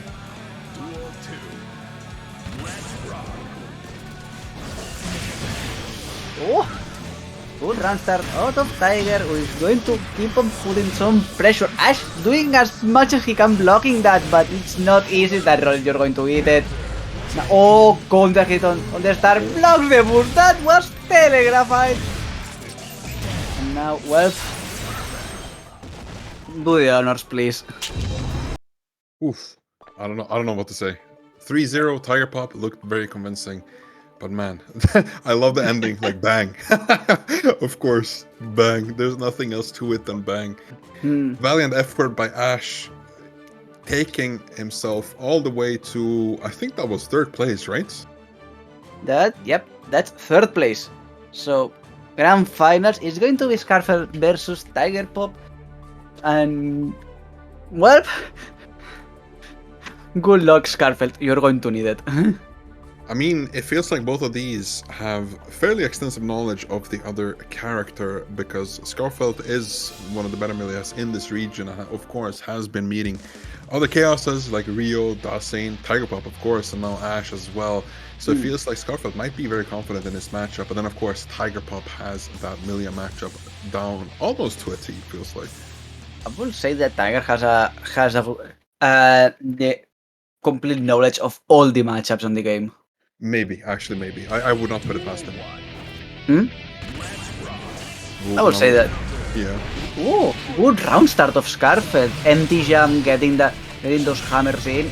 Good job there, but gets pushed, but not enough for Tiger. Now gets grabbed, sets up disc, and let's see the shop unfold. Ooh! How? The forbidden tech gets blocked? How? Did he solve his hands to the devil? Man, he might have actually. Like, my god, those blocks are insane. But then, unfortunately, unfortunately for Tiger Pop, Skarfelt getting that round, even though those Masterful's blocks were out. Yes. Skarfelt, once again.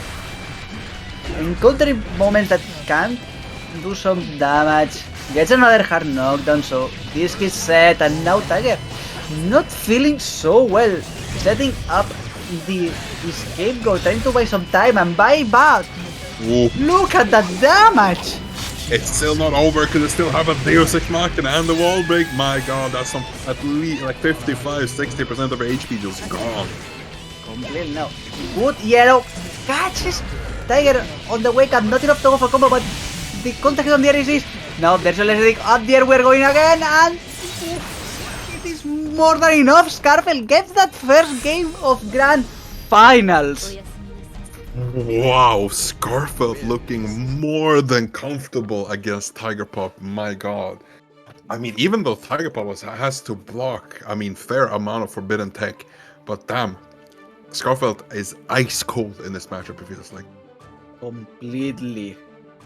You may block my forbidden tech, but I am not forgiving you. You may block that, but I am going to die. I am going to kill ya. It's a gun versus hair. You would think that one would have a better matchup, but hey, it doesn't mean anything because Skarfelt is bringing the heat. I and mean, it's not just warm outside, it's also warm in this game, right? Yeah, you tell me. And also, technically, I'm going to be pedantic. Kevlar, one of the best things to stop bullet guns are fibers, so... Ooh, you're so right. Oh, that's so true. Well, but now, random facts aside, back to the game, we've seen Tiger putting some pressure, making Skarfelt eat some feet. Another one, beautiful feet. Left right there, and now we are going down, and back to the wall we're going, and I don't want to deal with ya. Shot, pixel help, so I think that we all know how it's going to happen. And, oh, and yes, please claim the codes, only 4 left, thank you very much. I like that, a little bit of a shell between rounds. Nice bit of commentary, and also now we're gonna go into the mixes. Goes for the triple overhead, man. But Tiger gets hit by that gap belt. Oh, and that forbidden hit mix up hits finally as Tiger was ready for that. Nice 6p OS. Now we're gonna go into the almost full combo as Tiger manages to unfortunately gets thrown into the corner. Yes, but at the end, that bad one is going to be more than enough to get the round. Man, Skarfelt is on something. I don't know what they have been taking, but that was a whole winner's run. Skarfelt is going through every single player as they can. Again, now the final boss, or maybe Skarfelt is the final boss this week, actually. Now we're gonna go Man, this is gonna be some damage. Look at this. Yeah. Boom. Boom. That is some damage. Straight up to the eggs on the burst side. Which means that, that was some damage. But now, it is, that was a bad burst on Skarfelt's side. Had to be done, yes, but it's a shame. But Tiger manages to capitalize it, so it's 1-1. Absolutely. I don't think it was completely as I said, it had to be thrown out. But Tiger was aware that he had that momentum from the sprint, so he blocked on the other side definitely. So it was some form of mental stack behind that burst block. That was that was mental stack. Also, I want to cut you from him because we had our beautiful Theo that decided to put another $10 on the prize pool, and I am happy to announce that there are no more codes remaining to be claimed. We got our whole prize pool, $32.50 up for grabs for the winner and the rest of the, I think, top 2, right? So it's top 2 or top 3, but it's gonna be money involved anyway. Yes, it is. But now back to the game. Skarfelt managing to open Tiger for a moment, but boosting out in that moment. But good run for Skarfelt. He's going to put Tiger onto that corner, managing to escape. That trade is going to end up Skarfelt's favor. Going to set up shop, and it's going to be a while. Go for the winger there, and beautifully done. Man, that was a nice bit of finish with that. Super good job, Skarfelt. Now we're gonna go into the next round. And of course, the classic EU Millia round start goes for the haircut with no meter, no nothing. Ooh, nice bit of a meter gain from that H-disc. Now we're back to full screen. Back to full screen it is. But this is where Tiger can shine more, gets the grab, so you know what it is. It is time for the shenanigans. Another grab. There is your roll, but Skarfelt pulls it with the low poke. Now, another haircut, sets up this, it's going to be another TK bad one. Look at that damage. Sad that Skarfelt did not have enough meter to go for any overdrive. But now Tiger has the chance to kill them. Not enough. That's the poker. The pokes. The low pokes. Then Skarfelt, how can you manage to get them? Oh my god, I don't know. That was a trade, absolutely. It felt like Skarfelt calculated every single thing because that was just a pixel away from death. My god, Skarfelt up 2-1 against Tiger Pop, and it feels like Skarfelt is so much more in control of this matchup than Tiger Pop. But maybe Tiger Pop can't bring it back somehow. He does have Happy Chaos, he does have the gun, just maybe some nerves, maybe something. Yes. He just maybe has some ace up his sleeve just to throw out. You know what Happy Chaos needs right now? Tell me. Needs some Sabatons. Which is also technically true. Needs some arm feet protection. Oh yeah, absolutely, man. Like those 50-50s, like no matter what you say about Millia's, I mean her mixes are absolutely insane. Even the fake ones are really difficult to get high. Yeah. But now we are seeing Tiger putting Skarfelt onto that corner, but also we are telling it, Chaos, you need feet protection. You can expose your ankles that much. Well, it's not going to matter that much at the end, but it's not the first time that happens that those low pokes manage to clip him now. That Capella. Yeah, that confirmed though. Like, did you see that? My god.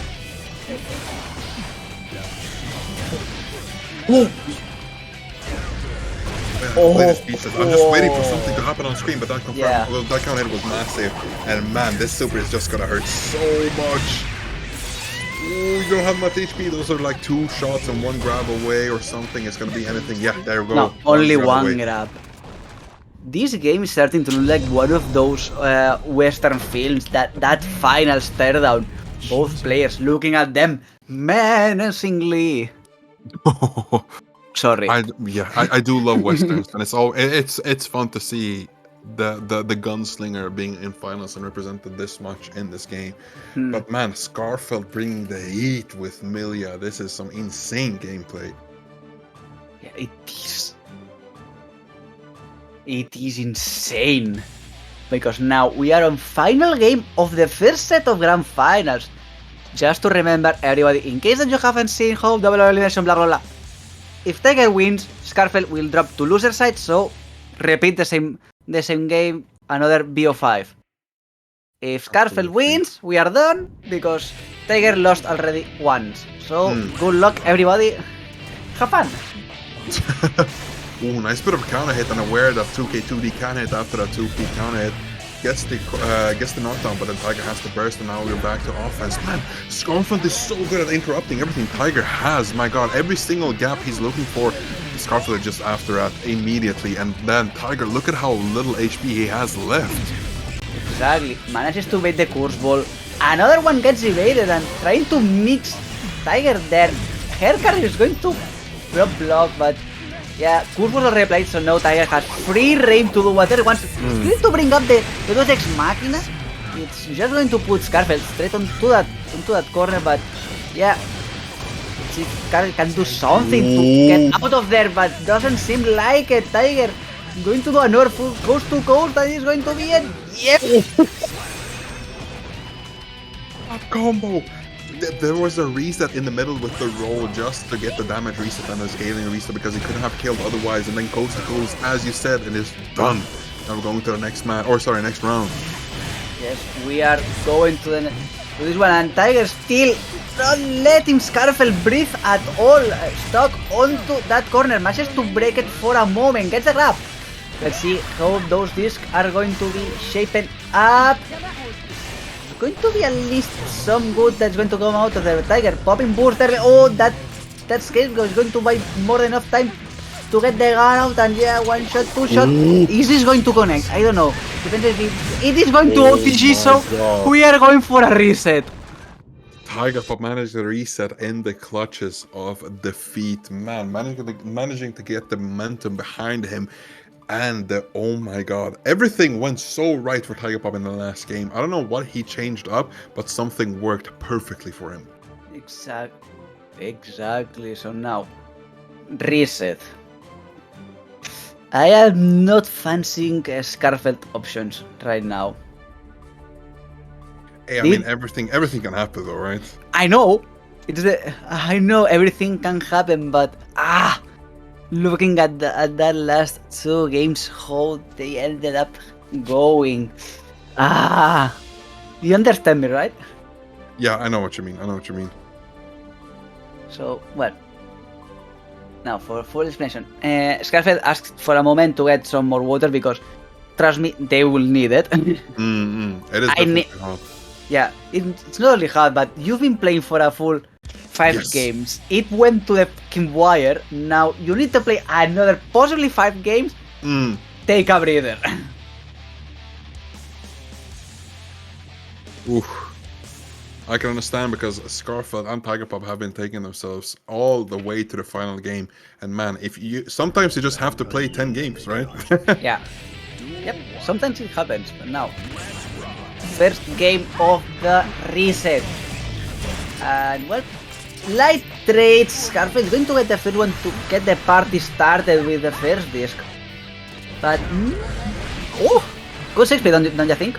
Oh yeah, absolutely. It feels like a really good option, that spacing, because Millia is kind of fairly active in that specific area, and it's pretty large, so it was a really, really good option. But now Tiger Pop is in the corner with his back against the wall, but man, managing to call himself out and get the full conversion. That wasn't even a counter hit, but look at that damage. I can't handle it, look at it. No, me neither. I need to cover it up because it is so gross. The amount of damage that Tiger can extrude out of chaos, and then I am just going to be passing here. Thank you very much. Oh, what's that? Boom! Now let's see if Skarfelt can do something. Good knockdown onto the core, but yeah, still Tiger had burst, which means that you are not going to be having that much fun. And there's one thing that I want to mention, Mastodon. Skarfelt is playing mostly grounded for a character that has really, really good options. Skarfelt is playing mostly grounded. Oh, nice bit of blocking from Oh, Chaos. the air grab! Air grab after the gap held. Oh, as you were saying, it is difficult to play air against Chaos because you got the predetermined arc, especially if you got that curse on you. But man, speaking of predetermined arcs, what was that? What was that forbidden tech? Skarfelt coming in with something new, always. Seems like you need to reinvent the wheel just to go against Tiger Pop. Absolutely, it feels like it. Good pass out of Tiger's side, and now it's going to pop Skarfelt on through the air. There is your wall, and here is your god. Man, that I don't know if that was a 4/6S counter hit, but any sort of counter hit from Chaos is gonna do a lot of damage with those guns, especially that super. Ooh, that's some interesting gameplay. And Tiger Pop, it feels like he changed up his whole game plan, looking way more confident in this set number 2. Exactly. Even though the game still happened, but yeah, after that fourth game that he saw it, yeah, I can do this, and I know that I can get results. It's a, don't think that much, go for it. You know that you're going to get it, so just pedal to the metal. Yeah. And we are seeing there are results. Yeah, absolutely. Tiger Pop winning, I think, 3 games in a row now. And it's very, very interesting.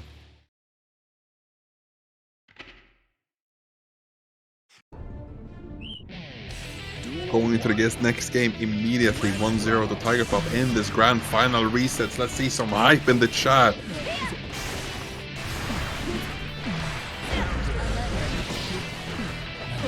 No.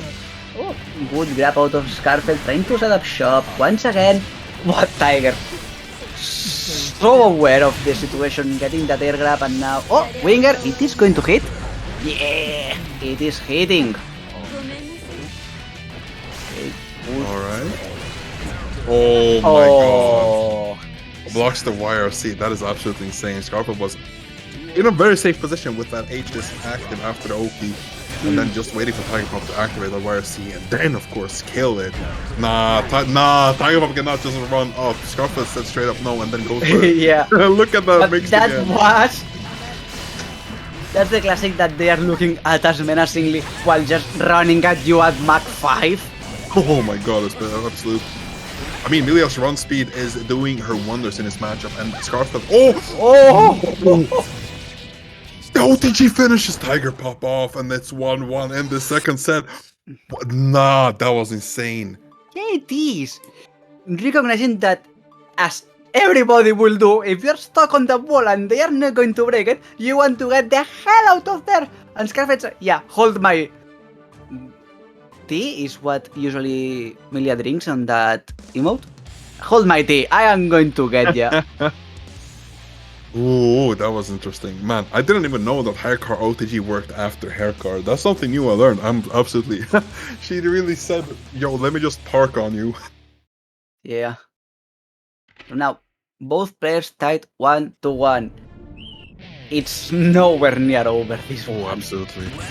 We still got like at least 2 games more from these players, at most 3. Exactly. And it's so difficult to know who's gonna win because it's been so even against these 2. And that air interruption, air to air from Skarfelt, ice cold finisher to get Tiger Pop the next game. Even no, oh no, that boost is not where you wanted. Skarfelt Tiger is going to abuse it completely. There you go. Deus Ex Machina. Didn't even need the refill on the bullets. Just PLS die. Absolutely. To be fair. Now Skarfelt got some meter gain, got some meter to work with half a bar, and then Tiger Pop of course also has that. Maybe he's gonna be keeping that burst for next round. Oh, okay, oh my god. That tiny heart attack. Oh my god, no. That was the bare minimum. That was the bare minimum hitbox to connect, yeah. That was close, but now, next round Tiger saying, yep, that happened, now you're going to happen. All that Deus Ex Machina, see you in the next screen actually. I was about to say next game, but no, it's not over yet. Skarfelt can still bring it back somehow, hopefully. Oh, nice bit of blocking against Happy Chaos. Oh, goes for the double fuzzy. Unfortunately, the third overhead doesn't manage to block it. And now we're going to the final game of this set, or sorry, this match. Yeah, but still, the fact that managed to block that many overheads speaks tons out of him. Having to boost early, gets the counter hit, hair car, yeah, boosting Tiger because that was a situation that could happen. Trying to waste concentration there, almost had it. At the end, Tiger managed to clear them, and now Deus Ex Machina again. Get me that reload, but also get to you that damage. Oh, you don't want to be there. It feels like every single hit the Tiger is doing on Skarfelt these past few rounds has been devastating to the HP. Like playing Millia with that small health pool cannot be fun, especially against someone with the damage output of Chaos. And oh my god. No. Nah. Ah. Exactly right. Yeah, you don't want to be that low on life against not only Chaos. The problem is, I don't know if the problem is Chaos or the man behind that controller. Yeah, absolutely, definitely. Because Tiger is on a roll. I still don't know how someone managed to send him to losers, to be fair. Because I don't know who that was, but man, whoever did that. I am going to look at it. It was heyheylo. Oh yeah, it was actually heyheylo. Maybe the Zato matchup was interesting. But heyheylo did play very differently from the Zatos I've seen in EMEA. But oh my god, now Tiger has to go still through at least one more game against Skarfelt. At worst, it's going to be a 2-2. For Tiger, I think the mental, like he has to take this game to win. Because if Skarfelt gets some form of momentum, they can definitely bring this back very, very easily. Yes. If not, Tiger is bound to do some things. And now Skarfelt, good round start, going to put Tiger straight onto that corner. Good pressure, but now Tiger is going to get out of there. Now let's see how those mixes are going to happen. They are not! Those pokes managing to find home, and now another disc set up. Ooh, nice bit of an empty jump into the low, fakes out with a jump S into the 2K. Not managing to kill that super, didn't do too much damage, but hey, oh my god, a single cross up finishes off Tiger, and now Skarfelt is looking very, very, very hard in this game. Yes, it is. Oh, big counter hit after the disc, which means Tiger can try to set up shop, but it's not going to happen. Skarfelt is managing to evade that crosshair for a while. Tiger Pop just looking for a crosshair to stake onto Skarfelt and not managing to get it. Oh, jumps out. Oh, Lapsus, what was that 5P? That's a 5P from hell, if you don't mind. Wouldn't you think? Yeah, absolutely. Oh, corner. Yep. Oh, and another grab. This is not fair. Oh, and the trade Mastodon. I think we are near it. We are near it. We are definitely near the end, but Skarfelt is definitely also feeling the heat from Tiger Pop. Nice bit of counter hit, just gonna carry him back to the corner. Goes for the Oki, of course, don't wanna let Chaos back into neutral. Nice bit of grab, goes for the jump heavy. Oh, the back throw incident, it is beginning! It is. Tiger putting some pressure, opening for a while. Skarfelt has yellow. Let's see how they are going to use it. Oh, you are not going to end up using at this route. Gets the wall slap. Mastodon technically still has yellow. Oh, there! Nice bit of a fake out, but the PRC goes for the grab into the corner. Ooh! Tiger still holding on to the burst. Where is it? Holding on it? He got the Down burst the off! car! On the car! Makes it onto the car, and now on this where's the goal! Oh, what's going on? We're going to game 5! We are going to game 5! Skarfelt! The fuck was that? Skarfelt! Oh my god, those scrambles were insane, but Skarfelt managed to get that gold burst in the nick of time. I can't believe my eyes, what is this? Mastodon, this is SaltyEU. This is game 5 of resetted grand finals. Listen, I watched CEO this weekend and I don't think I was hyped, like at least, at like half of this hype that I'm feeling right now. I don't think I felt it all weekend. My god, Millia, I didn't know that Millia versus HC would give me this amount of emotions. Me neither. But we are in a roll. They cannot change society. Yeah. Good use of that Happy Chaos Pepe emote. That's some sweat if I've ever seen, man. Yeah. Now, Skarfelt having to burst early, and Tiger abusing that fact. Look at that damage, look at the screen position. Once again, coast to coast, gets the tap dash. Going for the slam.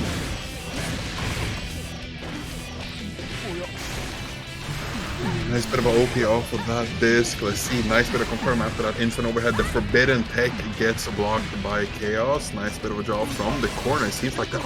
No. I hate that tech so much. But man, Tiger Pop makes it look so easy. So, ladies and gentlemen, Tiger Pop is on tournament point. I'm sweating over here, and not just because of the heat, but because these two players are world class.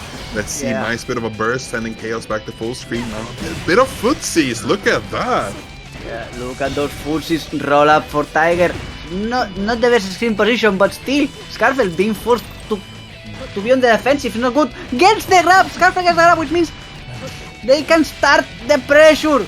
There is one disc. Tiger hits it, but there's a burst. No, but Skarfelt Right back in the mix. Yeah, curses be. Damn, this is my Millia.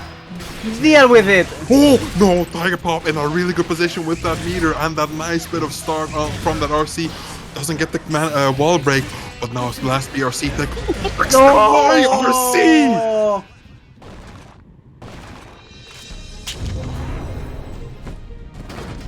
How was he ready for that? No, Tiger! Wins. Oh, what a set! That's insane. I have never in my days seen a set like this. Lapsus. Oh my goodness. Yeah. I agree. I agree. That is. Oof.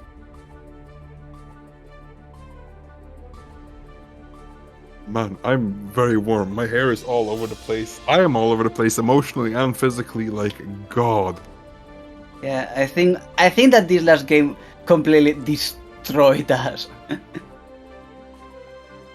But well, there is only one more thing there is only one last thing that we need to do, and it is to crown finally Mr. Tiger Pop the champion of this edition of SaltyEU Guilty Gear Strife tournament. Oh And my goodness. I think they couldn't do it in a worse way, but doesn't matter, it happened. Man. Also, just a slight hint to the skill of a person that we haven't mentioned, the TO, managing to see Tiger Pop in the correct place. Good job. Yeah, it's not that difficult. Oh yeah, Tiger Pop. Look at my notes. First. Next. No, but man, Skarfelt, God, I like everything I say. We all know in chat well and good that they are an extremely good player, not just on Millia, but man, the game knowledge they have, especially the matchups against Chaos and Zato, they have been running through this bracket in such an impressive way, and I'm very, very happy to see them in grand finals. Yes, that was a really good run, both players. Tiger managing to get out of losers hell to the grand finals and win it, and Skarfelt's run on winners being glorious. Yes, definitely. I cannot wait for the next week just to see Skarfelt compete again. I mean, hopefully. I mean, they're an absolute treat to watch. And everyone who saw them at Head Stomper saw also how amazing they are at this game. Exactly. Done. Then I think we are mostly done here. Wouldn't you agree? Oh, absolutely. Now the only thing we need to hear is Icek's beautiful voice in our ears. Well, Please. first of all, if people want to find you, where can they find you? Oh, absolutely. They can find me on @Mast0Donny on Twitter. I'll be hanging out retweeting banger memes every single day. And of course, they can find me on the Swedish ggst Rev server that I've been sending out links a bit to. And I do have to show our monthly server tournament that anyone can join, and that certain people from this bracket already have joined last month. So we're going to be hosting that on Wednesday. So please do not miss it. Yeah, there's a pretty good price pool there, right? Yes, absolutely. Last time we had, I think, 300 euros, and this month it's at least 100 euros. There we go. What? There Yes. we go. Nah, that's These some cash. Swedes have too much money. Man. Don't worry Yeah, about that. they're Don't worry. Swedes. Don't worry. Damn Swedes. Hate They have Swedes. almost all the good things in life, and some Yeah. money, But good, really good metal bands. they have to live in Sweden, so it's a pretty huge all right, trade-off, all right, right? all right. And they have to be Swedish as well. So I am not talking here. I am from way down south. how about you, Lapsus? Where can Well- we find you? You can find me at Calapsus on Twitter. I sometimes post, sometimes reply to my friends, so I am myself there mostly. But also, you can find me, believe it or not, I am going to be doing Hessen Crash. Ooh. Yeah. I am going to be doing Stripes Hessen Crash, so it's going to be a weekend, so. Yeah. And if not, you're probably in this channel or other ones. When is Hessen Crash actually? This weekend. This weekend, huh? It's going to be starting Friday, but I am not flying to Germany until Saturday morning. Alright. Well, I guess that's about it. GG's very, very fun tournament. Again, gotta say thank you to the players as well. Got 71 participants and a hella stacked bracket. You know, we got so many exciting games as usual. It's always great. Yeah. We are gonna raid somebody. Obviously, if you're interested, we do have a YouTube channel that you can follow. I am gonna update it in a couple weeks, so it's gonna be pretty nice. It's a bit outdated currently because I've been busy, but now I have summer vacation in like 1 week, so we're good. Who are we actually raiding? There's like not really anyone playing Strive that I know.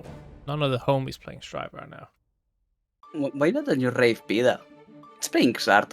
Oh, Peter? Yeah, we can raid Peter. That's a good shout out actually. Okay. Yeah. We in the Xrd, so we're not gonna have an Xrd tournament. I think. I don't know. Are we? Maybe this week. We'll raid Peter. Yeah. No Xrd. There we go. Then Peter gets the price of a raid instead. Oh yeah, that's true. You're cooked.